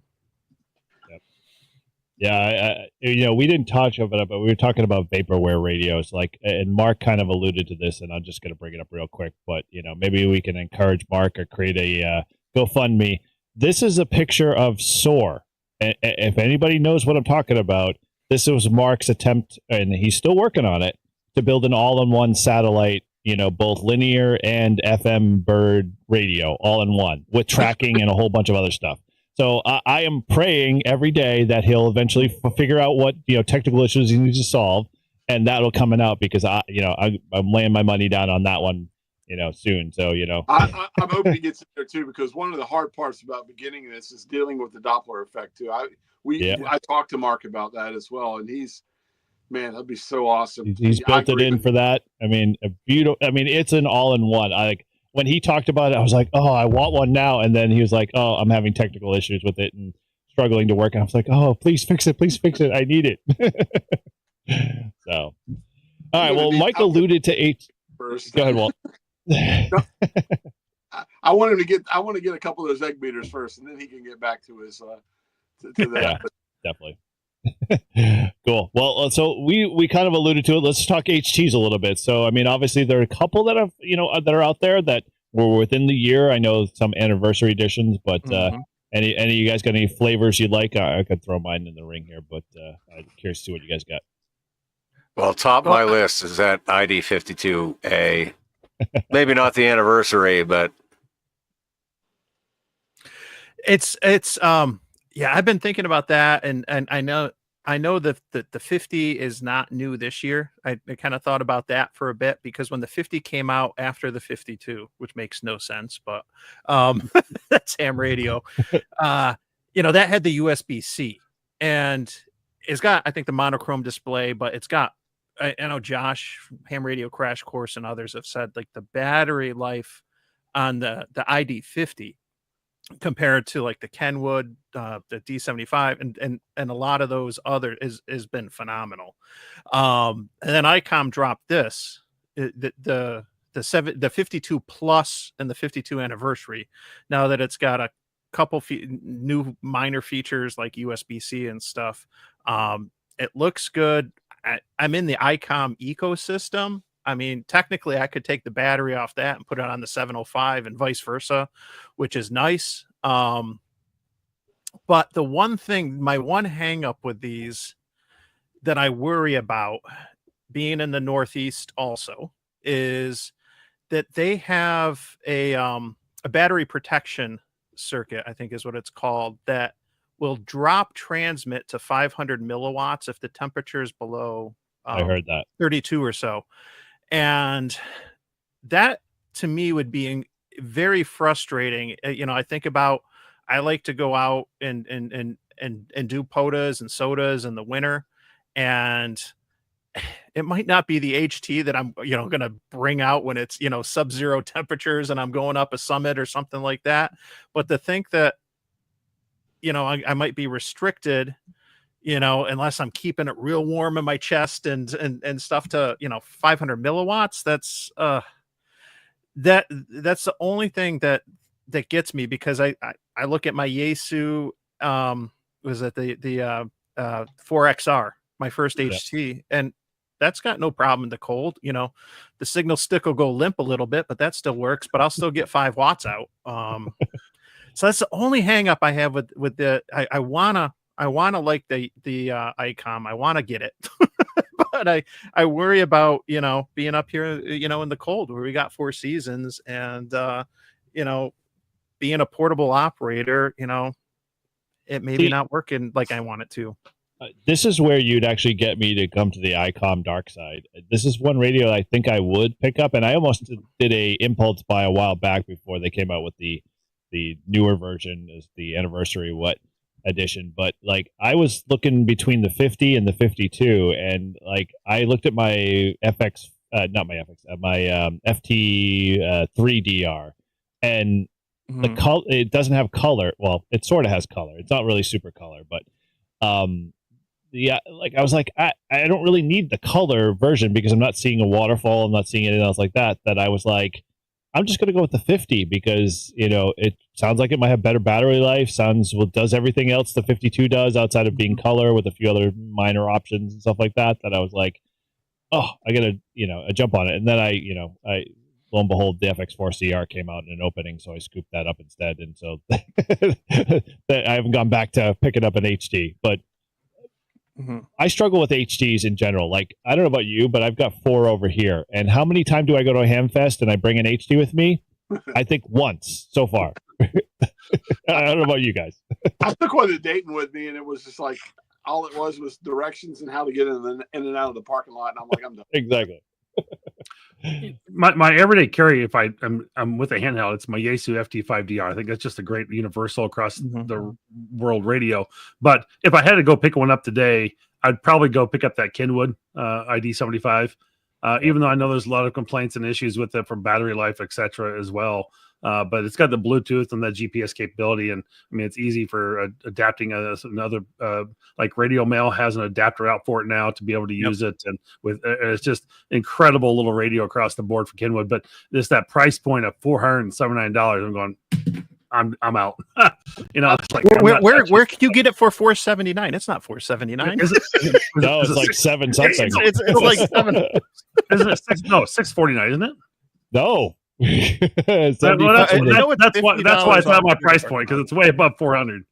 Yeah. Is it the 74 or you're looking at 75A, right? And it's got 220 on it.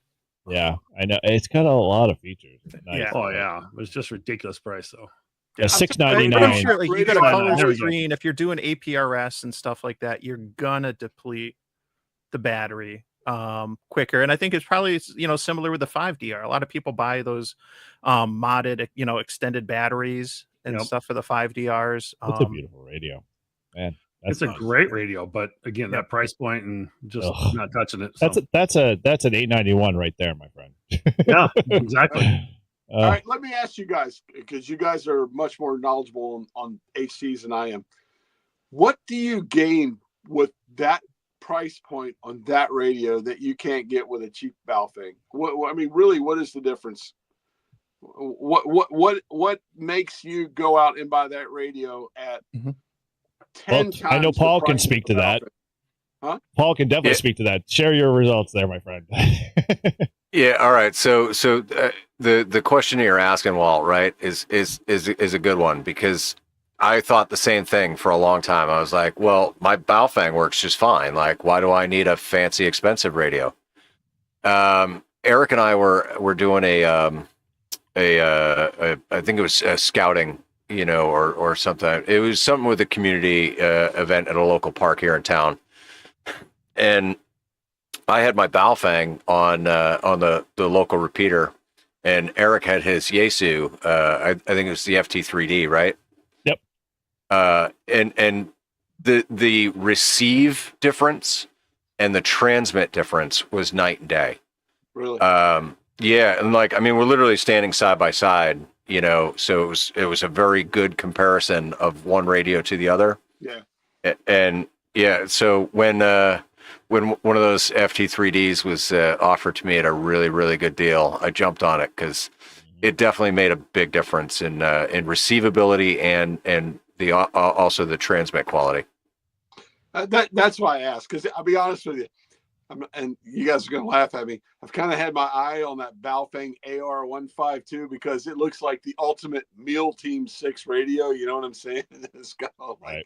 It's I know it's a joke or whatever, and even the fact that they named it the AR-15 with the 2 on the end of it, it's funny. But I've always wondered, just to have fun and go out with that radio with a bigger battery or whatever. What are you gaining with these better radios? So Paul, I appreciate that answer, and I'm sure, I'm not a serious VHF UHF guys. You are, and I appreciate that. I understand. Yeah, don't get us wrong. Yeah, what I was going to show is, so here's it's my MobiLink TNC4. Yep. And so with this, I can connect to the radio with Bluetooth, use my phone to do APRS and WinLink and stuff. So even this radio, I use this radio every week So this is an ICOM IC32AT. It's from 1989. Yeah. It sits in my kitchen, and every Wednesday, and every Thursday, I'll plug in the TNC cable, and I'll sit there, eat my breakfast or whatever. I'll check into APRS Thursday. I'll do WinLink from my phone. And so you can take a Baofeng, you can take, any type of analog radio like this. And I just did this thing right here. Like this just screams of my childhood tech, growing up in that's a brick. Like the 80s. It's just the look of it. I love the aesthetic of it. I think I might actually walk around Dayton with it. I love it. You guys, make sure you have a strong belt. Tech. I'm sitting here as a 62-year-old senior citizen loving your childhood tech. Yeah, but no, that's when you get like those the Kenwoods or the ASU, the 5DR, you're going to have some of that stuff baked in. You're going to have APRS baked in. The Kenwood, the TNC is kind of open. Way better. Yeah, you don't even need that, and you can just connect it directly to a computer, connect it to your phone, and have at it. So that's one thing Kenwood's done really well is having that TNC open. And that's actually why I'm curious about the Kenwood Mobile, because now you got a VHF UHF radio that might be stupid easy to connect to your computer and do WinLink in some digital modes with. So I would be very surprised if Kenwood did not do something to add a TNC to that mobile. If they did, or they didn't, I would be like, what is wrong with them? Like that, that's like their bread and butter. Yep. Yeah, Mike, my very first radio, actually, long story short, when I got my ham ticket, I burned down my parents', I accidentally left oil on the stove, which caused the kitchen to get burned down. And so for rewarding getting all the family out of the house, my parents bought me a radio. And, that radio is this one, which is similar, radio. I had the big giant 470 on my belt. I remember how long and big that thing was, but it was a dual band. It was fun. God, don't you guys love rig picks? I love rig look picks. at that. I do it all the time, like looking at radios. Beautiful radio. It was a fun radio. That Yaesu understood at that level of radio how to create a right menu system. I don't know where the heck they hired the next guys after that, but they knew how to do a menu system on that one. Look at how close that form factor is. It is trying to turn it, like just how it notches off on the sides here and up there too. I mean, these things are near identical. The same, very, jet very out point, all the knobs, everything. Yeah. But this, I don't know about that one. This one is full duplex. Oh, wow. It says it in the manual. I'm looking at you, Gray Man Poda. I've read the manual from 89. It is full duplex. And, it's one of the things I got to program some of the satellite stuff in there. It's one of the things I want to try with it. I didn't get around to it when the weather was nice, but I eventually I will try. Yeah. Only one VFO on this one. Bummer. Oh, well. I was going to say, that radio doesn't look a whole lot different than my 40 channel CB. I know, dude. No. We got to stop here. Paul, what is that? So it's a realistic TRC 207. I remember that radio. Oh my God, that's so awesome. With their little wrist strap. Yeah. It's epic. It's so epic. That is. Oh, cool. All right. Well, so we've kind of touched on the HD side of things. Any other things you want to add? I know Radio Oddity came out with a few ones. Josh reviewed a few. That there was one that was sort of like a Radio Oddity knockoff that he recommended. Do you guys remember? It was a VHQ or something like that. I can't remember what that radio was. That one actually caught my eye because that had APRS and a bunch of other stuff. Yeah, there's a couple versions of that. So there's Radio Oddity has one, B-Tech has one, and then some other company with the VGC. Thank you, Jeff. Jeff. I'll have that, and I've seen good reviews from Josh, from TO, a couple others. It's interesting. I think it's like, $100 and something. It's not going to be cheap, but it's, for under $200 to get a lot of that functionality, that's not bad to have all that in there. you think of, you look like a radio that I recommend that I was going to mention was the FT65. I mean, that like is a stupid easy radio. Well, the menuing system sucks in it, but the radio itself is a stupid easy radio to be able to put on your belt and does exactly what you needed to do, but it doesn't have all the bells and whistles. Then, you know, I was looking at that going, oh man, I could have APRS, I could have all of these features, and it's all open. And I was like, yeah, I'm starting to think, you know, I need a Chinese radio in my stable here. Yeah. Now I'm more biased to the 4XR. I got the 4XR instead of the 65 when I got my first radio. And the reason I did, and again, here goes, I read the manual, is that what the 4X does surprisingly that the 65 doesn't, and I don't know why, is it will allow split memory operation. So you can it's not going to be full duplex, but you can do a split memory where you can have the uplink and the downlink for the ISS, for example. Yeah. One's on VHF, one's on UHF, and you can put that into memory like that easily. And you can operate the VFO with split. And so whether it's with satellites or just if you're in an area where they have non-traditional offsets or something like that, a lot easier. But yeah, it's surprising that they do that with the 4XR, but not the 65. It's cool that you said that, because I was like, moving, and this is going to be the next rabbit hole I go down in ham radio, is that I want to build, you know, like I bought the Comet satellite, you know, stick, whatever, Yagi or whatever, and I haven't even put it together yet, but I kind of want a radio where I can like build and experiment with different antennas like that, maybe a tape measure antenna or whatever, from an HT standpoint, that I could just, you know, run it. It's full duplex. I can like play around. Yeah, this one's a fail or whatever. I can start researching. You guys know me, I'm an antenna guy. I was kind of thinking that same standpoint. Have you guys any of you guys ever built an antenna for an HT, like a, you know, off the wall, a wire or whatever?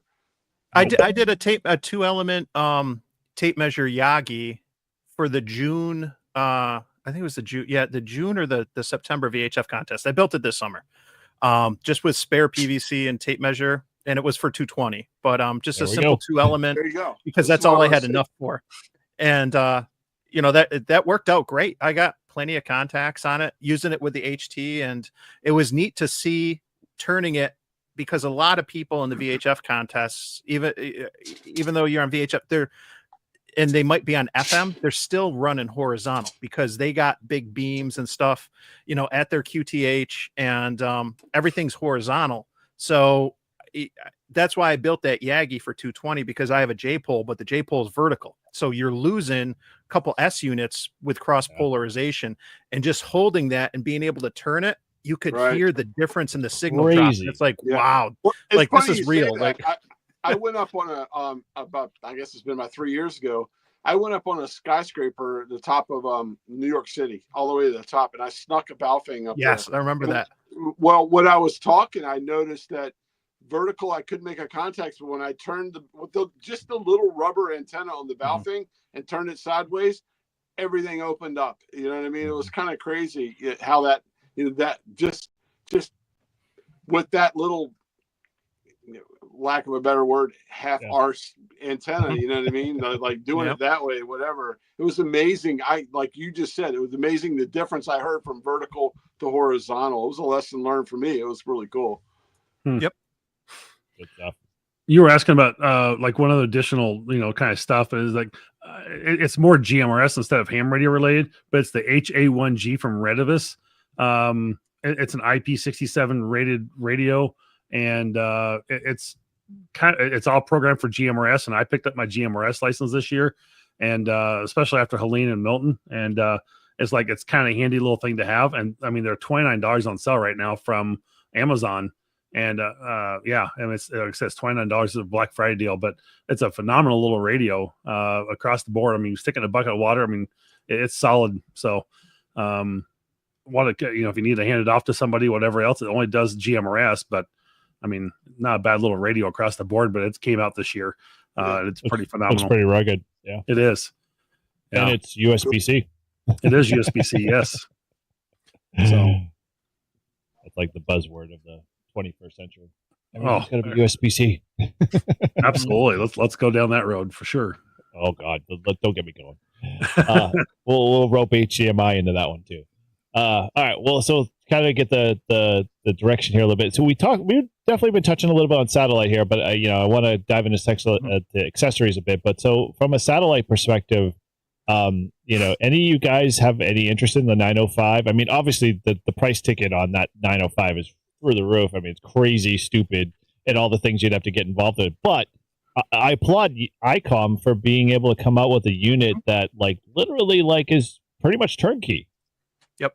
And where I am in Western New York and then Southern Ontario, Canada, there are a ton of VHF and microwave enthusiasts. And, I went to my local VHF club in the summer, did a microwave day, and they were out there on, 10 gigs, 78 gigs, whatever. And almost all these guys are running 705s with transverters and stuff. And I talked to a couple of them there, and they'll tell you what it takes to, everything that you got to buy to add on to a 705 to get that into the microwave space.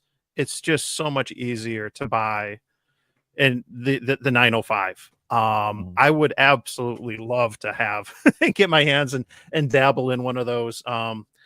That'd be neat. And hats off to ICOM for doing that, because I know that's a really small, niche, nerdy space to be in. But that said, I've heard nothing but fantastic things about it. And if you want to be playing up on those bands, 705 or the even better, the 905 is definitely the way to go.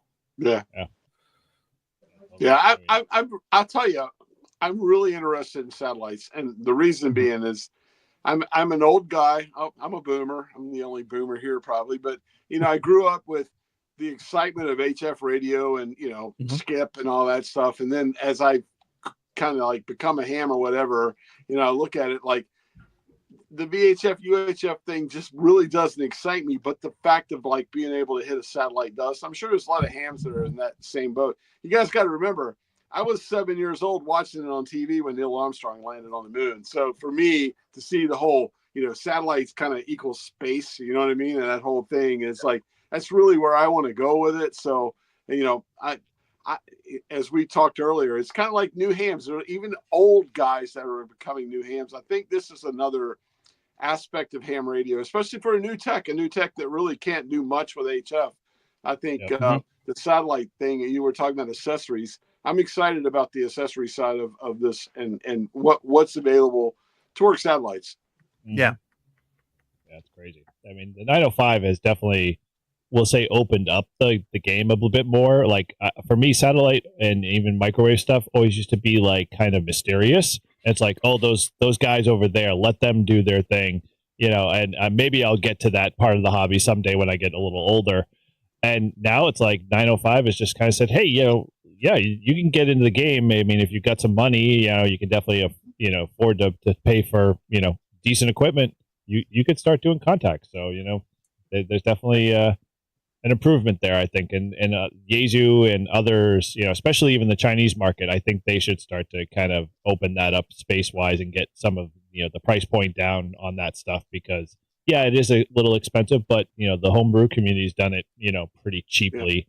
Yeah. Let's amp the game up this year, guys, going into 2025 for sure. Yeah. The satellites were on my list of goals for ham radio this year. It's probably not going to happen. I've got so far as to programming in the ISS frequencies to HT. That's the extent so far. I don't know if I'll hit that goal this year, but it's definitely something I want to do. I think it'd be a fun, and it's like a fun challenge, that to have to figure out, and some of the planning, because some of the planning stuff that goes into POTA or building antennas, some of the research and the planning is just as fun as the operating. And so figuring out and learning about the passes, when they're going to be, what are going to be good passes, and everything, and then learning how to aim. And I think that's so cool, to be able to point and hit that bird. I don't know if it's thousands or hundreds of miles away or whatever. So So I did a great video on this probably about 2 months ago, chasing weather satellites and doing the weather satellite download.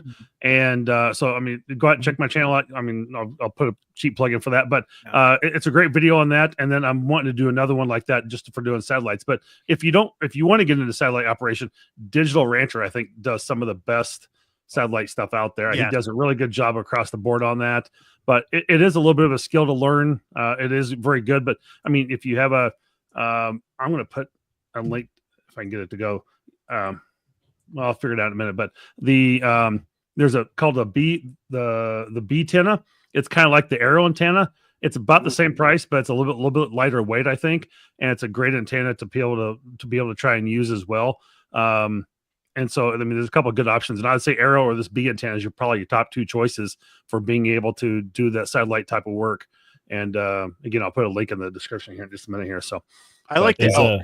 I gotta give a shout out to the elk antenna. I know that Digital Rancher Robert uses that and some others. The elk, yep, that's a good one too. That's true. Dual band log periodic is nice, and that gets a lot of use for me in the VHF contests and stuff. But that's real easy.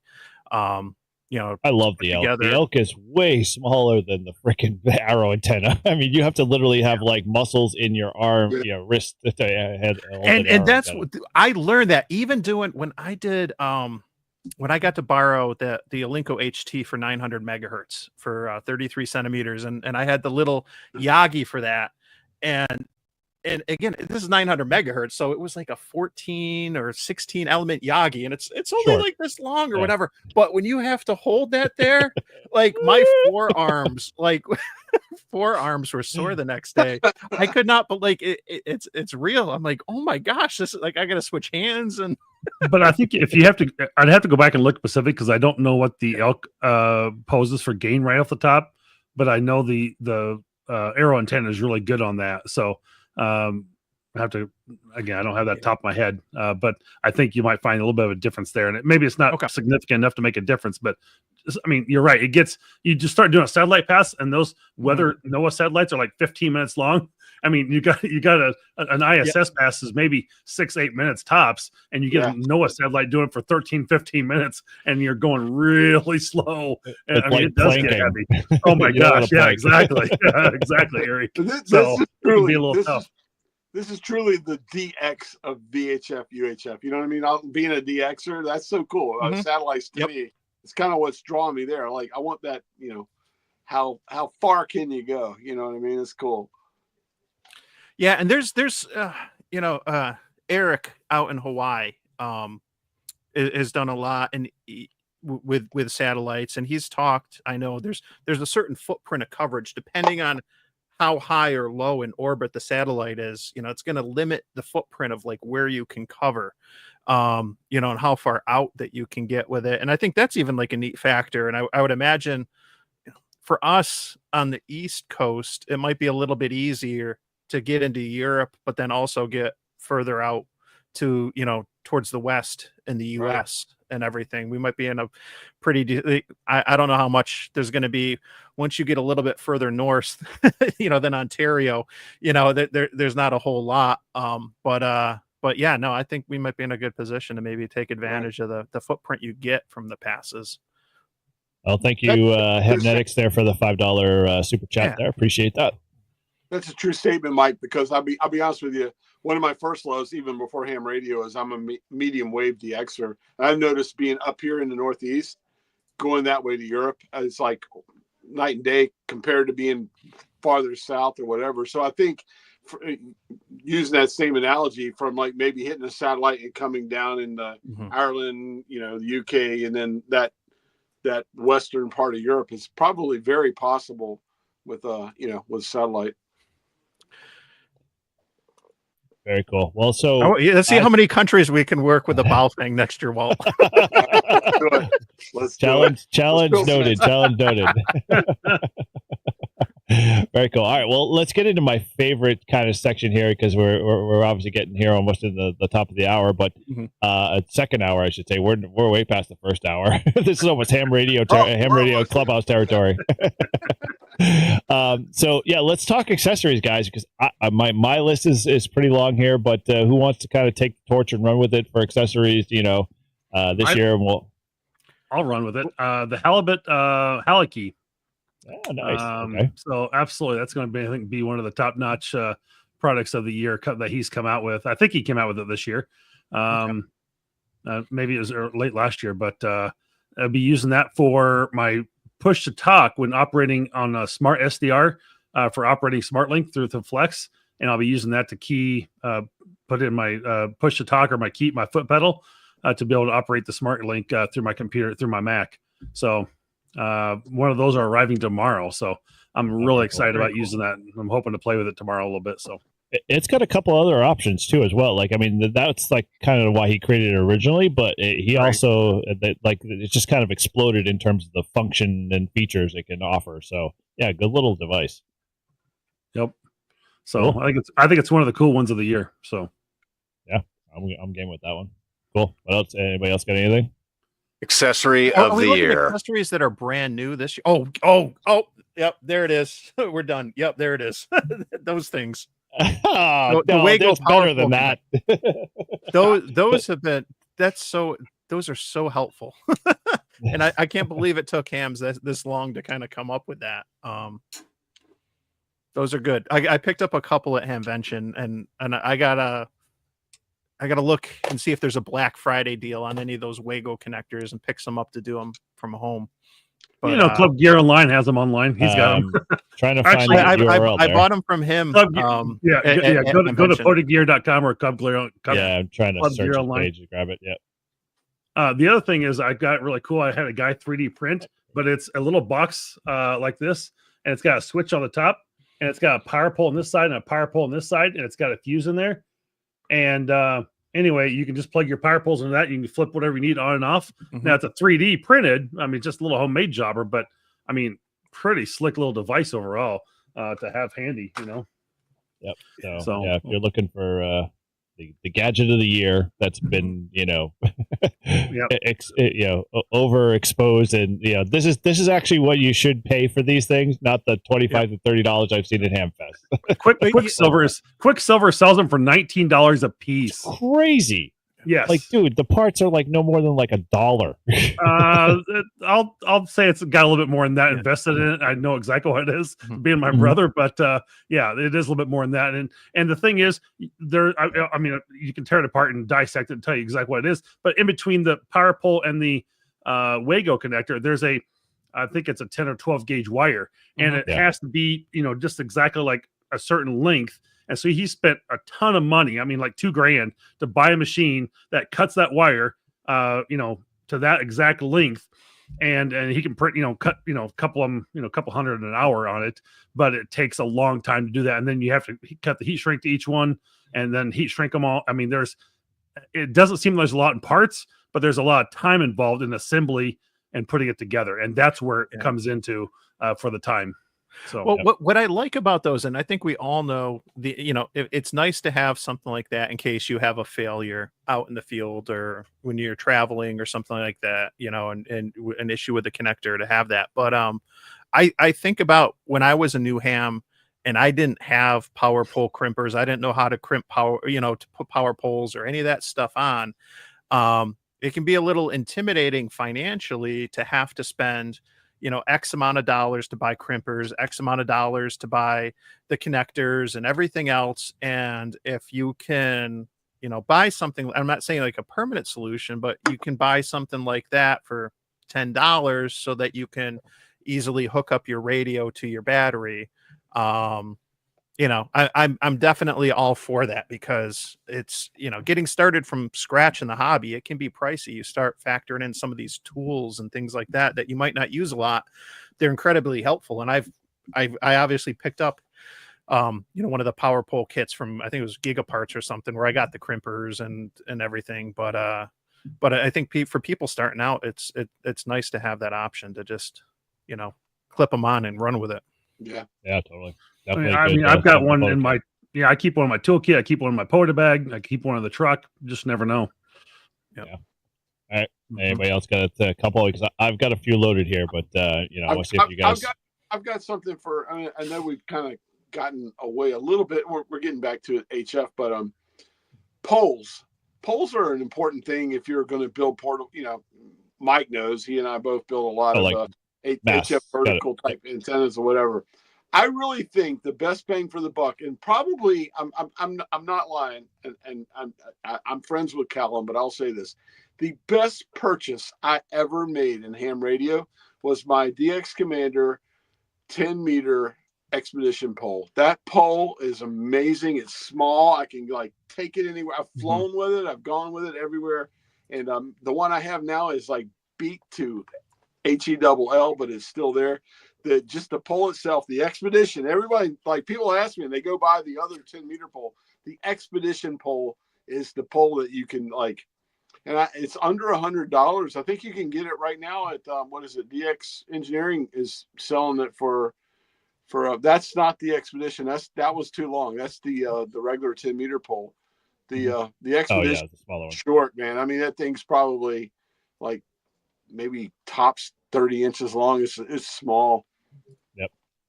But yeah, I've got if you look at my channel, every antenna I build that's like the halfway vertical for 20 meters, all that, I use the expedition pole. I think seriously, if you're a ham and you're thinking about going out and building antennas, you will not be sorry if you go out and get the DX Commander Expedition 10-meter pole. It's just a great. I think if you go up and just hit poles, I'm not sure there. Yeah, and the carbon fiber masts have their place if you're really concerned about weight and portability and stuff, like especially like soda.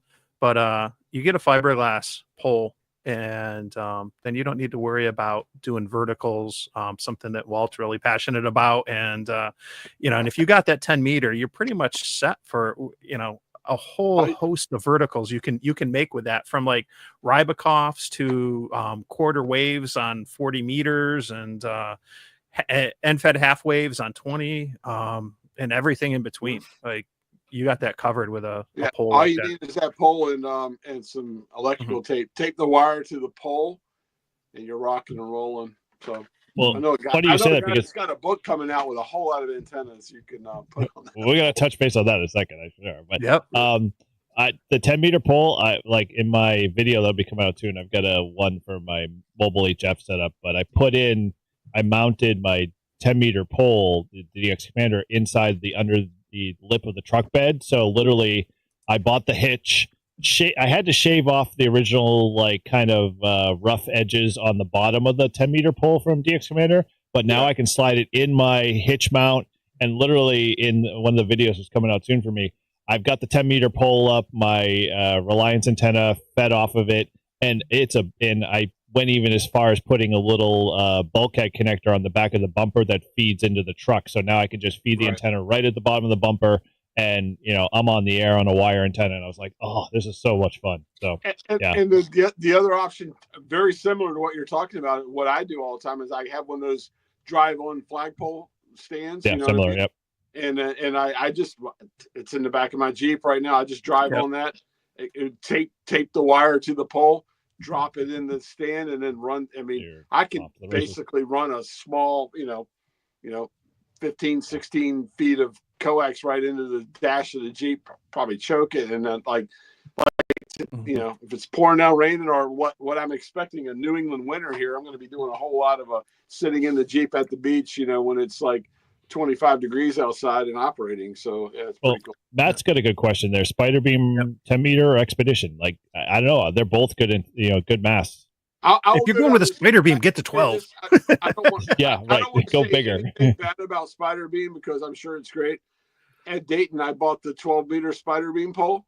That thing, I feel like I'm carrying a center block when I'm trying to get to me. So I don't know, their 10-meter pole. I don't know where their 10-meter pole does, but their 12-meter pole is it's a great pole. But I mean, it's great for me to pull up in the Jeep and use it. But if I'm going to walk down to the beach, that thing is heavy. I mean, it is super, super heavy. And that's why I love that Expedition pole so much. I'll be honest with you. My 10-meter DX Commander Expedition pole is easier to carry to the beach than my 7-meter pole. I've literally made short antennas and taken the 10-meter pole, because the Expedition 10-meter, because it's easier to carry than the 7-meter pole. That spider beam is pretty beefy. Oh my gosh. Yeah, it's I have the 12-meter one, and it's like I was so proud when I bought that thing. I was so excited about it, and now I took it out on one activation, and I almost had a heart attack. I'm like, holy cow, that thing's heavy. Yeah. I remember you picked it up, and I saw the deal, and I'm like, ooh, that would be so much fun to get that. And then I saw you and you told me you bought it, and I was like, oh, I went back and I was staring at it at the spider beam table, and I was like, not yet. I'll wait for my MFJ to break or something. Yeah, But you're okay. I mean, like I said, I don't ever want to say anything about a hand product that people are trying to play. It's a great antenna. It's a great pole. It's a really good pole if you're going to put something permanent in your backyard and use it permanent forever. For when you're huffing it down through, through sand or whatever, or going to a POTA activation or whatever, and you're carrying everything, or you're going to, I'll be honest with you, I don't know how anyone would do a SOTA activation with that pole, because you're going to be like, you're going to stroke out before you get to the top of the hill. It's just heavy. And Mike, my advice is you might want to go to a smaller antenna. The Rybakoff, car antennas. Those things are beefy and heavy. They'll break a couple of masts on you, no problem. Yeah. So, Speaking cool. of the Right. it's amazing how popular that antenna got. You know what I mean? Like even now, I saw a video yesterday. I think HOA Ham's using the Chameleon 25-foot telescopic whip. He's kind of joined at the hip with Chameleon. He's all about Chameleon. But it's interesting how that antenna has really taken off and done well. I mean, it's kind of funny. When I first researched that antenna, the only thing I could find on it was a couple things on the internet and TIM, G5TM. That's all that was out there. And I was like, okay. And it was funny because I found that I'm always the guy when I do a video, I don't want to copy somebody or step on somebody else's, thunder or whatever. And I contacted Tim before. I was like, hey, Tim, I found this antenna, the Rybakoff. You're the only person I've seen that's done a video on it. He goes, yeah, well, go for it, whatever. And if you notice my very first Rybakoff video, I mentioned Tim in it. But it's funny how popular that antenna has been. Now, Mike, you did videos on it once again. Yeah. Mike, I think you used my sketches in it. Mike's like, all right, Walt, I'm doing this. I was like, go for it, dude. You need to try this antenna, because me and Mike are friends or whatever. But it's kind of funny how the Rybakoff has taken off in the last 2 years. The videos I did on the Rybakoff, and that's the difference with Walt and I. Walt will say Rybakoff, I'll say Rybakoff. It sounds more meaningful. It's menacing.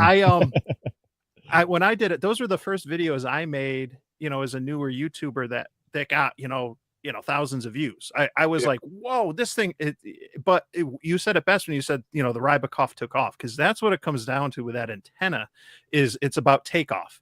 And it's just short enough on 10 meters where you're going to avoid the lobes in pushing a lot of the RF up too high. And so you're going to get really good gain on the low takeoff angles from everything from 10 up through 30. 40 is going to be questionable. You're a little short of a quarter wave. You're close to a quarter wave on 30, and I've had good luck with it on 30 for FT8, but you get fantastic takeoff angles. So if you're into DX like Walt, and if you want something with a small footprint where you can just, straight up vertical up a mast and, put out a couple radials, it'll perform fantastic. The only hitch is, you need a tuner that'll, bring everything into line. But what you might lose, and, people get caught up in the SWR and, the antenna is not efficient or whatever. There's more than just, how efficient is the antenna. You look at things like the radiation patterns and the takeoff angles, and all that comes into play. And, so I don't need them. Dipoles are fun, and I use them often, but you don't need to have like that perfect antenna. and the Rybakoff is nice. If you break it down, at the end of the day, it's all about decibels, not SWR and wattage. And how many dBs are you getting out? Yeah, you're going to have loss on an antenna like that, but look like me. I'm 20 watts. Okay, so we'll do the theory. with the Ribicoff, a perfect antenna. You know, let's just say I'm putting out one isotropic, whatever, one, and then the loss or whatever. Now I'm putting out like 0.9. Who cares? You know what I'm saying? It's like you're really still getting that signal out. You know what I mean? It's like that's where I've always said people overthink it. But getting back to the Ribicoff, you know, that and where we started down the road with a 10-meter pole. The thing about the Ribicoff is it is 7.6 meters long. So you do need pretty much either a 10-meter pole or you need to take a 7-meter pole and maybe like tape. Well, I do this a lot with my 7-meter pole. I got like another little stick or something. I'll tape it on the top of it and run the wire all the way up to the top of the pole. Yep. Yeah, there's a few other folks in the chat mentioning Reliance antennas. I wholeheartedly agree. They are a great, small form factor antenna, but a lot of, might with those antennas for sure. So if you haven't checked them out, you can definitely go over to Reliance Antenna. They're, widely used in the YouTube community. I know, Matt, we all know Matt well here. He's a big near participant. And so, yeah, we love his antennas, and he's doing some awesome stuff with that stuff. Yeah. So cool. Yeah, there is definitely in the mast world, there's definitely a vacancy for 8-meter masts. You'll see a lot of that are like the 7-meter or so, but the 8-meter, like if somebody came out with an 8-meter carbon fiber mast that did collapse down to a reasonable size, like make even it 17 inches is fine. Like I mean, that's doable in a pack. I mean, that's like the size of a trekking pole if you're going to use it for soda. But the 8 meters would be nice to see. The squirrel's turning in my mind now. If you guys have seen Sean Ham Radio Dude, he's like gone out and got the 6-meter mast. I think we need a Coastal Waves and Wires 8-meter mast. Yes. I got to find the maker. All right. Well, any other additional accessories? I got a couple myself, but I'll leave it open to you guys if you got to throw anything in the ring. There was like, let me pull this up. Who Jody in the chat mentioned the the crowbar, the mini bar. I still got to pick one of these up, but the crowbar circuit, that was phenomenal. That's a nice little easy bit of kit to pick up, and something that can be very helpful. I don't have anything set up at I don't have a shack at my house. Everything I do is portable, so I haven't like gravitated towards something like that much, but I got to pick something up. That's nice. Okay. So I haven't, I'll throw this in the ring because I know no one's mentioned it yet, but I'm a big 891 user. We all know. So no one's mentioned the DR891. Like that is a phenomenal. Like I can't tell you how awesome the 890, that whole 891 DR digirig setup is. I'm trying to find the page. Here we go. This little device is like, I had the original, and the original was awesome. But the original had like 4 cables. Now, again, I'm only saying that we boiled it down to 3 cables, but like it just freaking works out of the box. I mean, I have been super impressed with the 891 and being able to hook it up on my radio with the 891, and it's been just flawless. And so it definitely holds the main spot in my pack for being able to do digital when I do digital. Nice. I'm a big sideband guy, but yeah, the 891 for the money and the setup of it is perfect. I mean, they definitely stepped it up. They provide all the cables, and the only thing you have to provide is a USB-C cable. So, you put a little, RF choke on the end of it, and, you'll be good to go, or a ferrite choke, I should say, not RF choke. And on the USB-C side, and you're off to the races. It's a great little, setup there for 891s if you got one. So I would say run out and grab one. I'll stick with the old school one that I've got. Again, you're not going to miss much if you got one already. You're not going to see much more of a gain by going to the 891. But if you got an 891 and you don't have one before, that's the way to go. The FT8's not real radio anyway. Oh, just kidding. You're a huge embarrassing failure. Oh my gosh! Wow. That was harsh. Wow. That hurt. Yeah, really, no joke. But if you get your WinLink address, fixed and nope, never. You can use it not never. I got Paul for that. I'm good. I'm over here, like sitting on my hands right now. So send all my WinLink email to Paul N1OG. I'll pick it up there. All right. So I've got one that, is kind of turning me on, to CW. I'm not a CW guy. I struggle with it. I hate it. But Mike, if you guys all catch the video Mike did, K-Murder did with the new nameless Modern Morse key. You guys see that? Yeah. I have not. I'm not. This one, beautiful. I mean, like, this would turn me to become a CW guy just alone. This thing is so, like, it's built out of a chunk of aluminum. The paddles are aluminum. The innards and everything are all, like, designed. Like, go check out the video, and Paul, if you can grab the link from K-Murder's page on this one, when he did the review of it. He's coming out with like a whole bunch of different like colors and function, so you can interchange all these parts. So like if you want to change the top to be like yellow and the bottom to be black, you could do that. He's really just like making this like the thing, but it literally is a full keyer, iambic keyer, and it's like a tank, but it's super small. And like I'm looking at go, man, for $215, I'd be a CW guy. I mean, like, this is just like one of those cool little keyers. And if you look at Mike's video, did you say $215? Yeah, but it's aluminum. It's 100% aluminum. Like the whole thing is like carved out of a block of aluminum. I mean, and all the innards and everything. And I like the video. So you could like probably tune it with a G90. You could tune it with anything. Right? Like, God, this thing is. This is beautiful. This is like turning me, and I'm sure this is some CW guys maybe here in the chat, but this is a little, a nice keyer. I might actually pick CW up because of this key. It's cool. But yeah, I would say go check out Mike's video on that one. It was really I was like, yeah, CW key, and then I watched it. I was like, oh man, that's a nice key. Ooh, I like that feature. And, you know how it goes with those rabbit holes. Yeah, I just bought one from CWMorse.us. It was like $68 for it because it's like, all right, am I really going to get into CW this next year or not?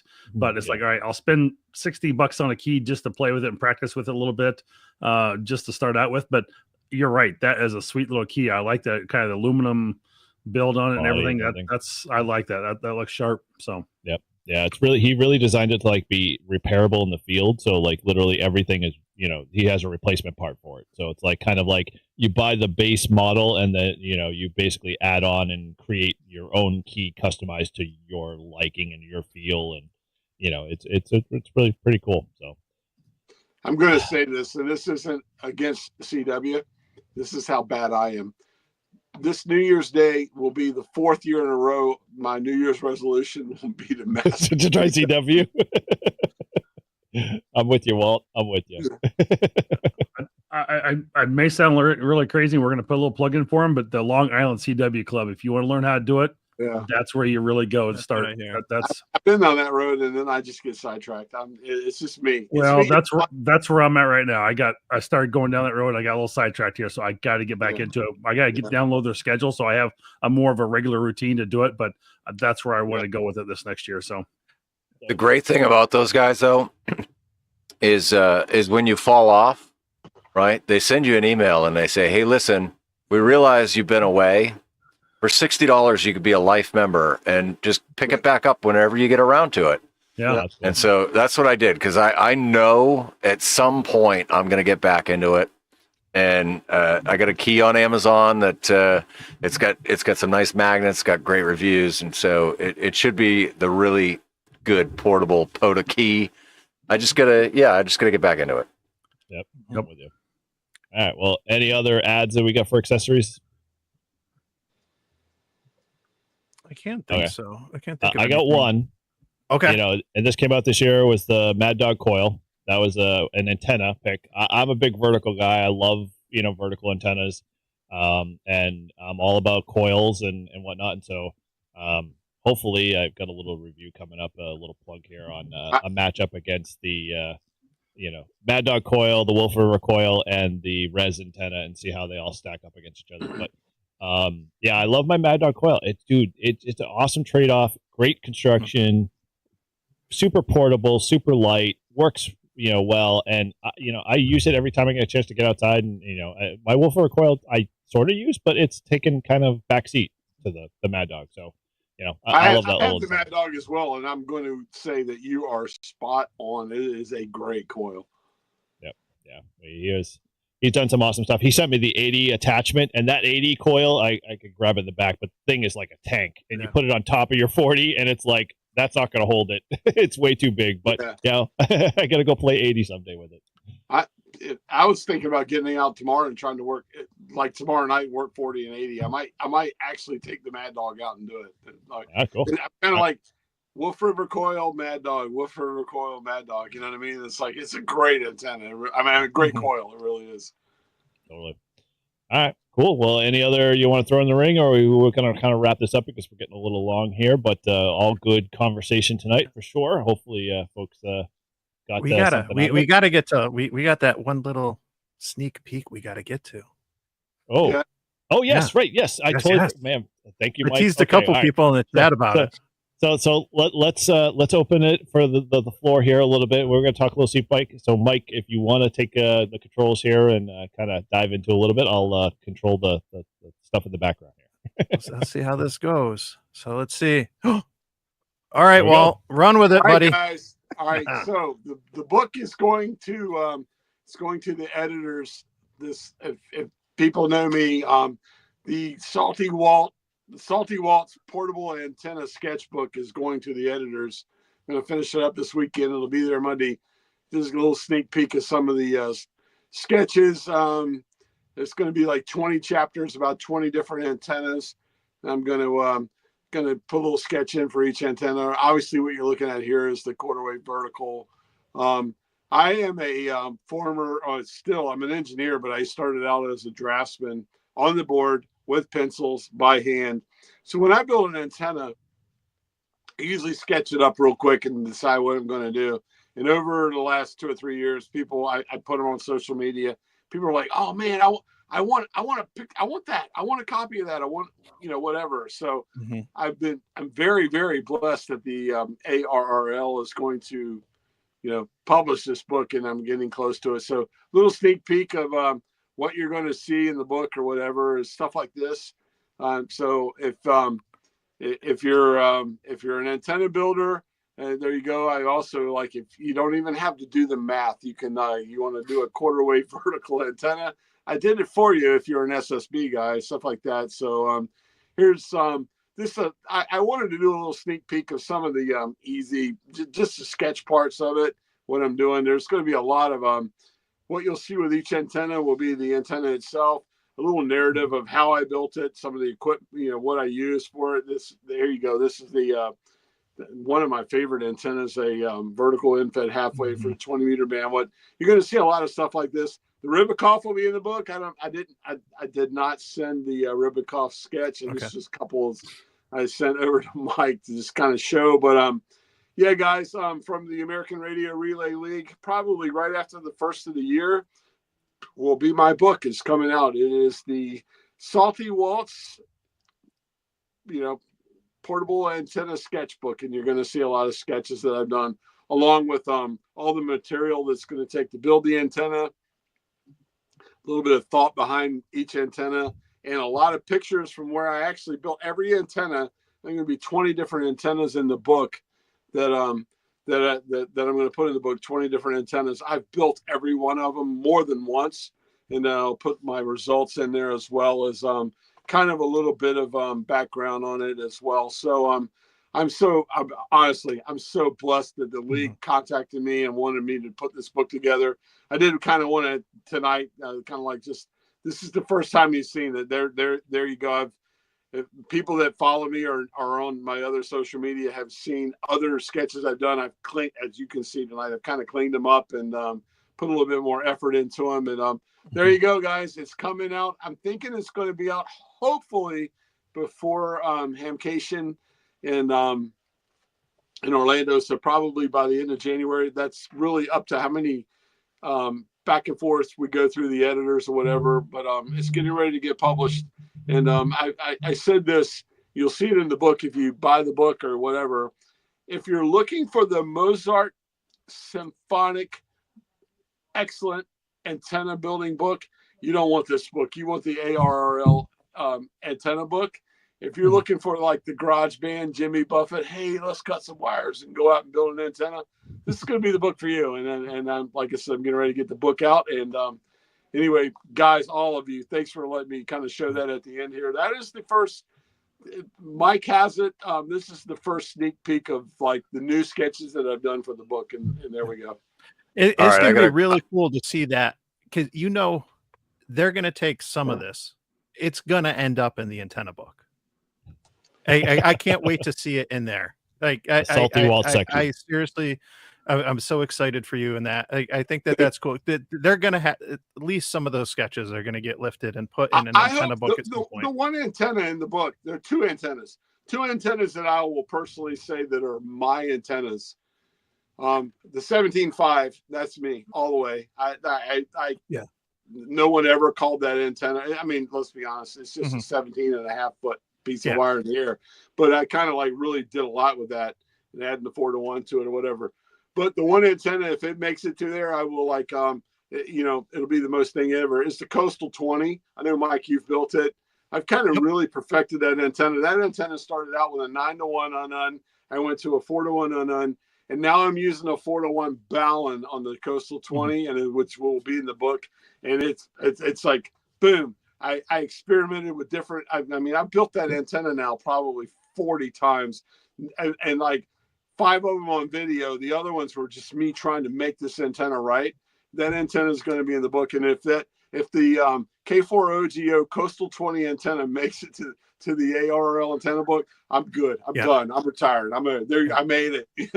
So that's where I'm at with it. But anyway, guys, thanks for that. I just kind of want to, like I said, this is, I kind of don't want to spam it too much with those sketches or whatever.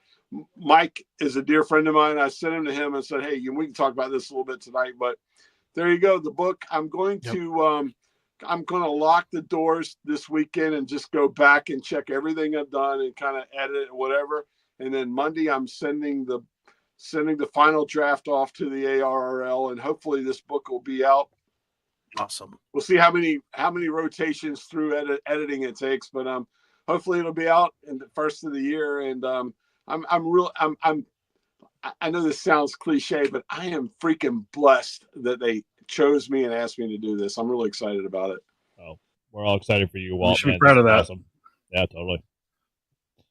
Well, thanks. All right. Well, so let's kind of put a little bow on this. You know, again, thank you everybody in the chat. It's been an awesome conversation to see. We've had about 34, almost 40 people in the show tonight. So appreciate you guys all hanging out with us. And I know we went a little long, but it was an awesome conversation for sure. So let's kind of go around the horn real quick, and you can kind of just let us know what's going on with your channel and what's going on in the future. And we'll start with you, Mike. Go ahead. Oh, Jesus. I was about to reply to John in the chat. You can't do two things at once. I am not a multitasker, and I'm not ashamed to admit it. We all are. I just did a video on my little VHF Go kit, which is just, kind of what I have ready to go when I'm traveling for work, family vacations. I've flown with it, whatever. It's just, some of the gear I bring with my HT, the Yaesu 4XR, so that I can play radio on the road. But I did a video this summer or back in the fall, I can't remember when, on my ICOM 705 bag.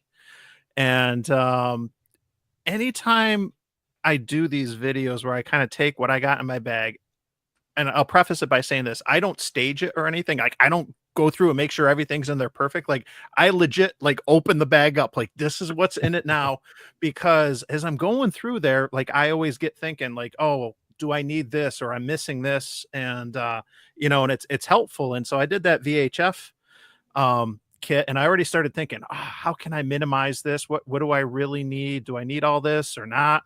And I want to do something smaller that I can stick in my wife's car, so there's always something there.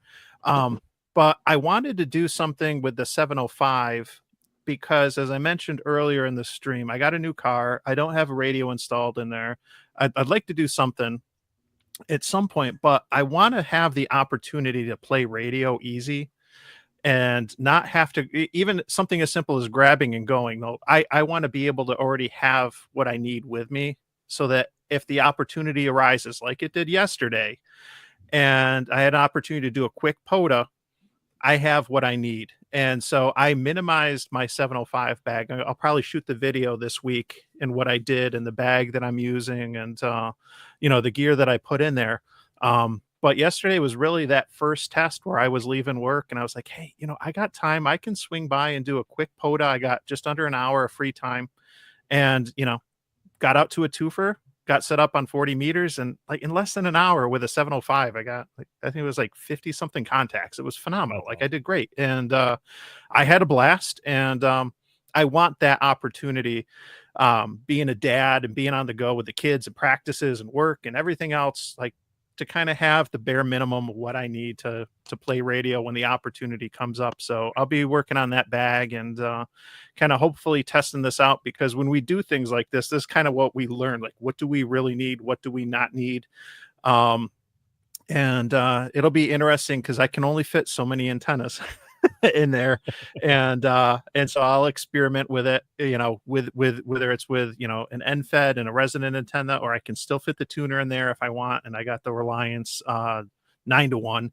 And so I'm going to try some different combinations and stuff, but it's fun. So I'm looking forward to getting that out there soon, and no contest this weekend. So hopefully I can sneak out and play a little. Mike, real quick, what do you use for a tuner for the 705? Do you use the A2 705, ATU 705? I got the MAT 705. Oh, the MAT 705. I'm sorry. Yeah, that's it. I use the MAT 705. I think it's like 705 plus or whatever. It's the USB-C rechargeable one. Yep. I got a deal on it. I bought my 705 used, and I got the tuner used. That was on eBay, and it's worked out good. So far, so good. I don't use it all the time. Obviously, if I'm using a Rybakov or something, I got to use it, but I don't use it a whole lot, but it's nice to have that option. And like I didn't pay much for it at all. It was a steal. So very cool. Well, appreciate that, Mike. Definitely looking forward to it. And I'm just going to say, caveat wise, I'm going to do stage an Instagram TikTok where we stick like an old pair of boxers in your antenna bag. And so when you actually do an unveiling of your bag, lo and behold, it's live and we get a little bit of a rise out of that. So be kind of fun. All right, whose cool. panties are these? Yeah, exactly. So with that, over to you, Paul. How what's going on your channel, and what can you do to wrap things up? Well, so I want to say this has been a great conversation. I broke my 7-meter Tenkara mast, so I'm going to be shopping around for a Black Friday deal on a new mast. I got a couple to watch now. Big thing upcoming on my channel is on the 30th at 9 p.m. Eastern. We're doing a live stream for the 2,000 subscriber giveaway. Long overdue, but I appreciate all of the subscribers and everybody that's watching the Weekend Warriors podcast and Live Free and Ham podcast and all of the other shenanigans that I put out there on the YouTubes. So we're going to be giving away the Gigaparts Explorer bag, a Baofeng UV5X3, a tactical emergency knife, and some other Live Free and Ham and Flag and Torch swag. So don't miss that. Go to my channel for those details. And thanks for being here, everybody. Very cool. Well, Radio Shack. So with that, I'm going to actually be Paul's Frank, hopefully. So, you can all make fun of me, and I'll be helping running the levers in the background there. So that'll be fun opportunity for me because, I don't usually have the opportunity to be in the background, but whatever. So cool on that. I'm glad you hit the 2,000 subs, and looking forward to some awesome videos going in the future. So with that, Marvin, how and where can we find you, and what's been going on, and what can we expect out of you in the future? Yeah. So I've got, again, I just said, hey guys, thank you. Appreciate it. First of all, yeah, you're right. This was a great episode. I got 3 more subscribers out of this. So we're almost, we got 90. We're going to try and get to 100 yet before the end of the year. So thank you for those folks who have subscribed. I've got 6 more podcasts coming out before end of the year. And there should be some really good ones talking about some stuff that's good for 2025. Talking about different memberships, even of all the things you can belong to and the opportunity cost that comes with those, and the benefits and stuff that you get back. It's just kind of a little teaser, and things like that. So I've got some really good topics coming out on that, and I've got an interview showing up with a video coming out. I'm just waiting on a little bit of audio I need to figure out on the I'm trying to record offline for that video. And then again, I've got that Ham Radio Guy podcast coffee. My Shopify site will be coming out, so I'll be posting that on Twitter, and we'll try and put it out here on N1JUR's Discord channel as well. And so I appreciate your support there. And I just continue to grow. I mean, this has been a tremendous year of growth for me. I started YouTube for the first time, and this year in January, and it's been a really great opportunity. I've got a great Patreon channel, still trying to grow that. I want to give away an FTM 300 here in the next 2 weeks or so. So I'd like to get a few more paid subscribers on the Patreon channel, but so I can give that radio away. But I'll give that away right before Christmas and get a new FTM 300 out the door. So anyway, I just want to say thank you to everybody who's listening and everybody that's there. And, I got, again, a lot of podcasts and stuff coming out. So stay tuned, and appreciate you listening. And I'm over 10,000 downloads. So it's been great. Sweet. Awesome. Yeah. Well, if you haven't subbed to any of our channels, they're all links in the chat there. So if you want to go show some love to Marvin and everybody else here, you're Absolutely. guaranteed to receive some awesome content. And these guys, I love hanging around with them, because I'm always impressed and always learn something new every day. As Paul says, I feel like ham radio makes me feel dumb, but around you guys I feel smart. So all good. All right, cool. Well, over to you, Walt. So what's going on, and anything you want to share with us to kind of close out tonight? First off, I want to say this, and I truly mean this, because I've been in a lot of, I've been with the coffee guys, the European guys, everybody. It seems like the times I've been with you guys, these are the most intelligent and really true great streams that I've been. This was a great stream. We got to talk about. We talked about good stuff. Mm-hmm. So I really enjoy being with you guys. So I'm thanking you profusely for inviting me tonight. I enjoyed it immensely. As far as the channel, like I said, I'm gonna kind of really shut the door and engulf myself in finishing up the book this weekend. I do want to build a quarter-wave vertical for 40 meters. I might get out tomorrow night. The one thing about being in New England, it gets dark up here.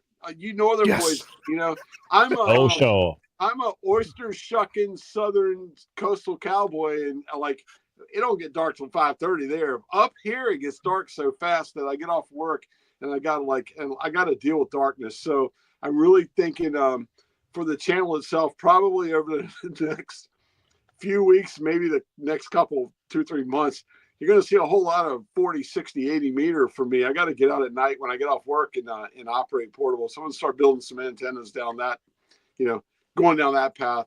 And I might even tomorrow night, I want to, even though I'm busy and I got a lot going on, I am going to work. I'm going to shipyard to work tomorrow for 8 hours in the morning, but and then wrapping myself around the book or whatever. I do want to get out and operate this weekend. So I'm thinking about building a 40, like I said, a quarter-wave vertical for 40. I might do a video on that. Sometimes I like to just go out and operate and turn the camera off and have fun with that as well. There's something about that, man. That is definitely something that I suggest everybody do.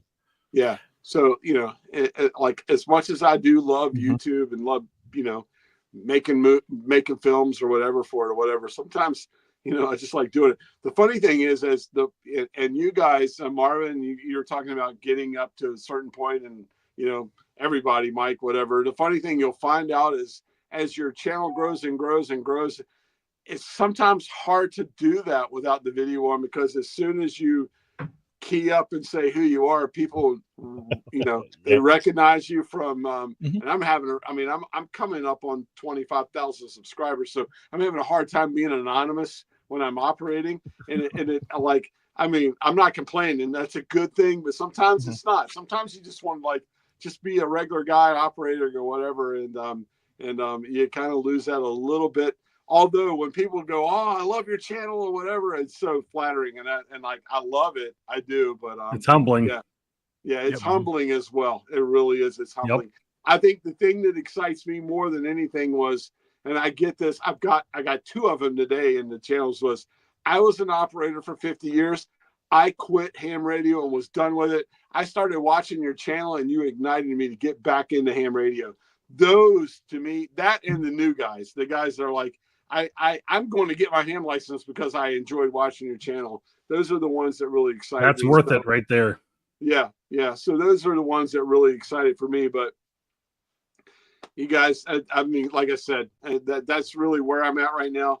And all in all, man, you guys, hey, I want to like keep coming back with you guys. If I talk too much, tell me to quiet down. But I love being a part of the Northeast guys. I'm enjoying this so much. Like I said, I meant it when I first started talking. These feeds that we've done together, whatever you want to call these live streams, I think we stayed on topic and we touched on the points. You know what I mean? The HF items. I learned, you know, like I told you guys, tell me what I need as far as like operating sats, whatever. This live stream is really valuable, and I hope that like people that watched it got something out of it, because me even being here, I did as well. So thank you guys. You rock. Well, we appreciate you, Walt, and everybody here for sure. You know, as always. They think he's a righteous dude. So, you know, with that, you know, like I said, with my channel, I've got a bunch of videos coming up, and they're, you know, I alluded to the DigiRig 891 that's coming up. I've got my truck video and a slew of other things that are all in the queue there. But, you know, I enjoy hanging out with you guys. This is kind of the relaxing scenario for me, because in essence, you know, I don't have to put any pressure to put a video together or cut a right angle or, you know, make sure I've got the antenna position just in the right, you know, view. So, you know, it excites me to just hang out with you guys and just have these chats and talk ham radio, because, you know, first and foremost, as Walt said, you know, the hobby is more important to me than, you know, the YouTube channel or any of the other, you know, stuff that kind of goes with it. And, you know, it is fun to, you know, have someone recognize you when you do a POTA and they're like, oh, yeah, I've caught your channel, blah, blah, blah. But, you know, hey, first and foremost, I'm just a ham just like them. So all good stuff. So. Yeah, you know, one more quick thing, if I can. Oh, when you're done, Eric. Yeah. Like, no, go ahead. Yep, fire away. Just the other thing is Winter Field Day coming around January 25th, 26th, something like that for 2024. And I mean, I know I won't be able to I might be able to make it on a December channel, but just, you know, for you guys watching, start thinking about those Winter Field Days and getting those put together in your plans, and go out and submit your location. I know I've had a lot of people go, hey, how can I find the local location for somebody doing Winter Field Day?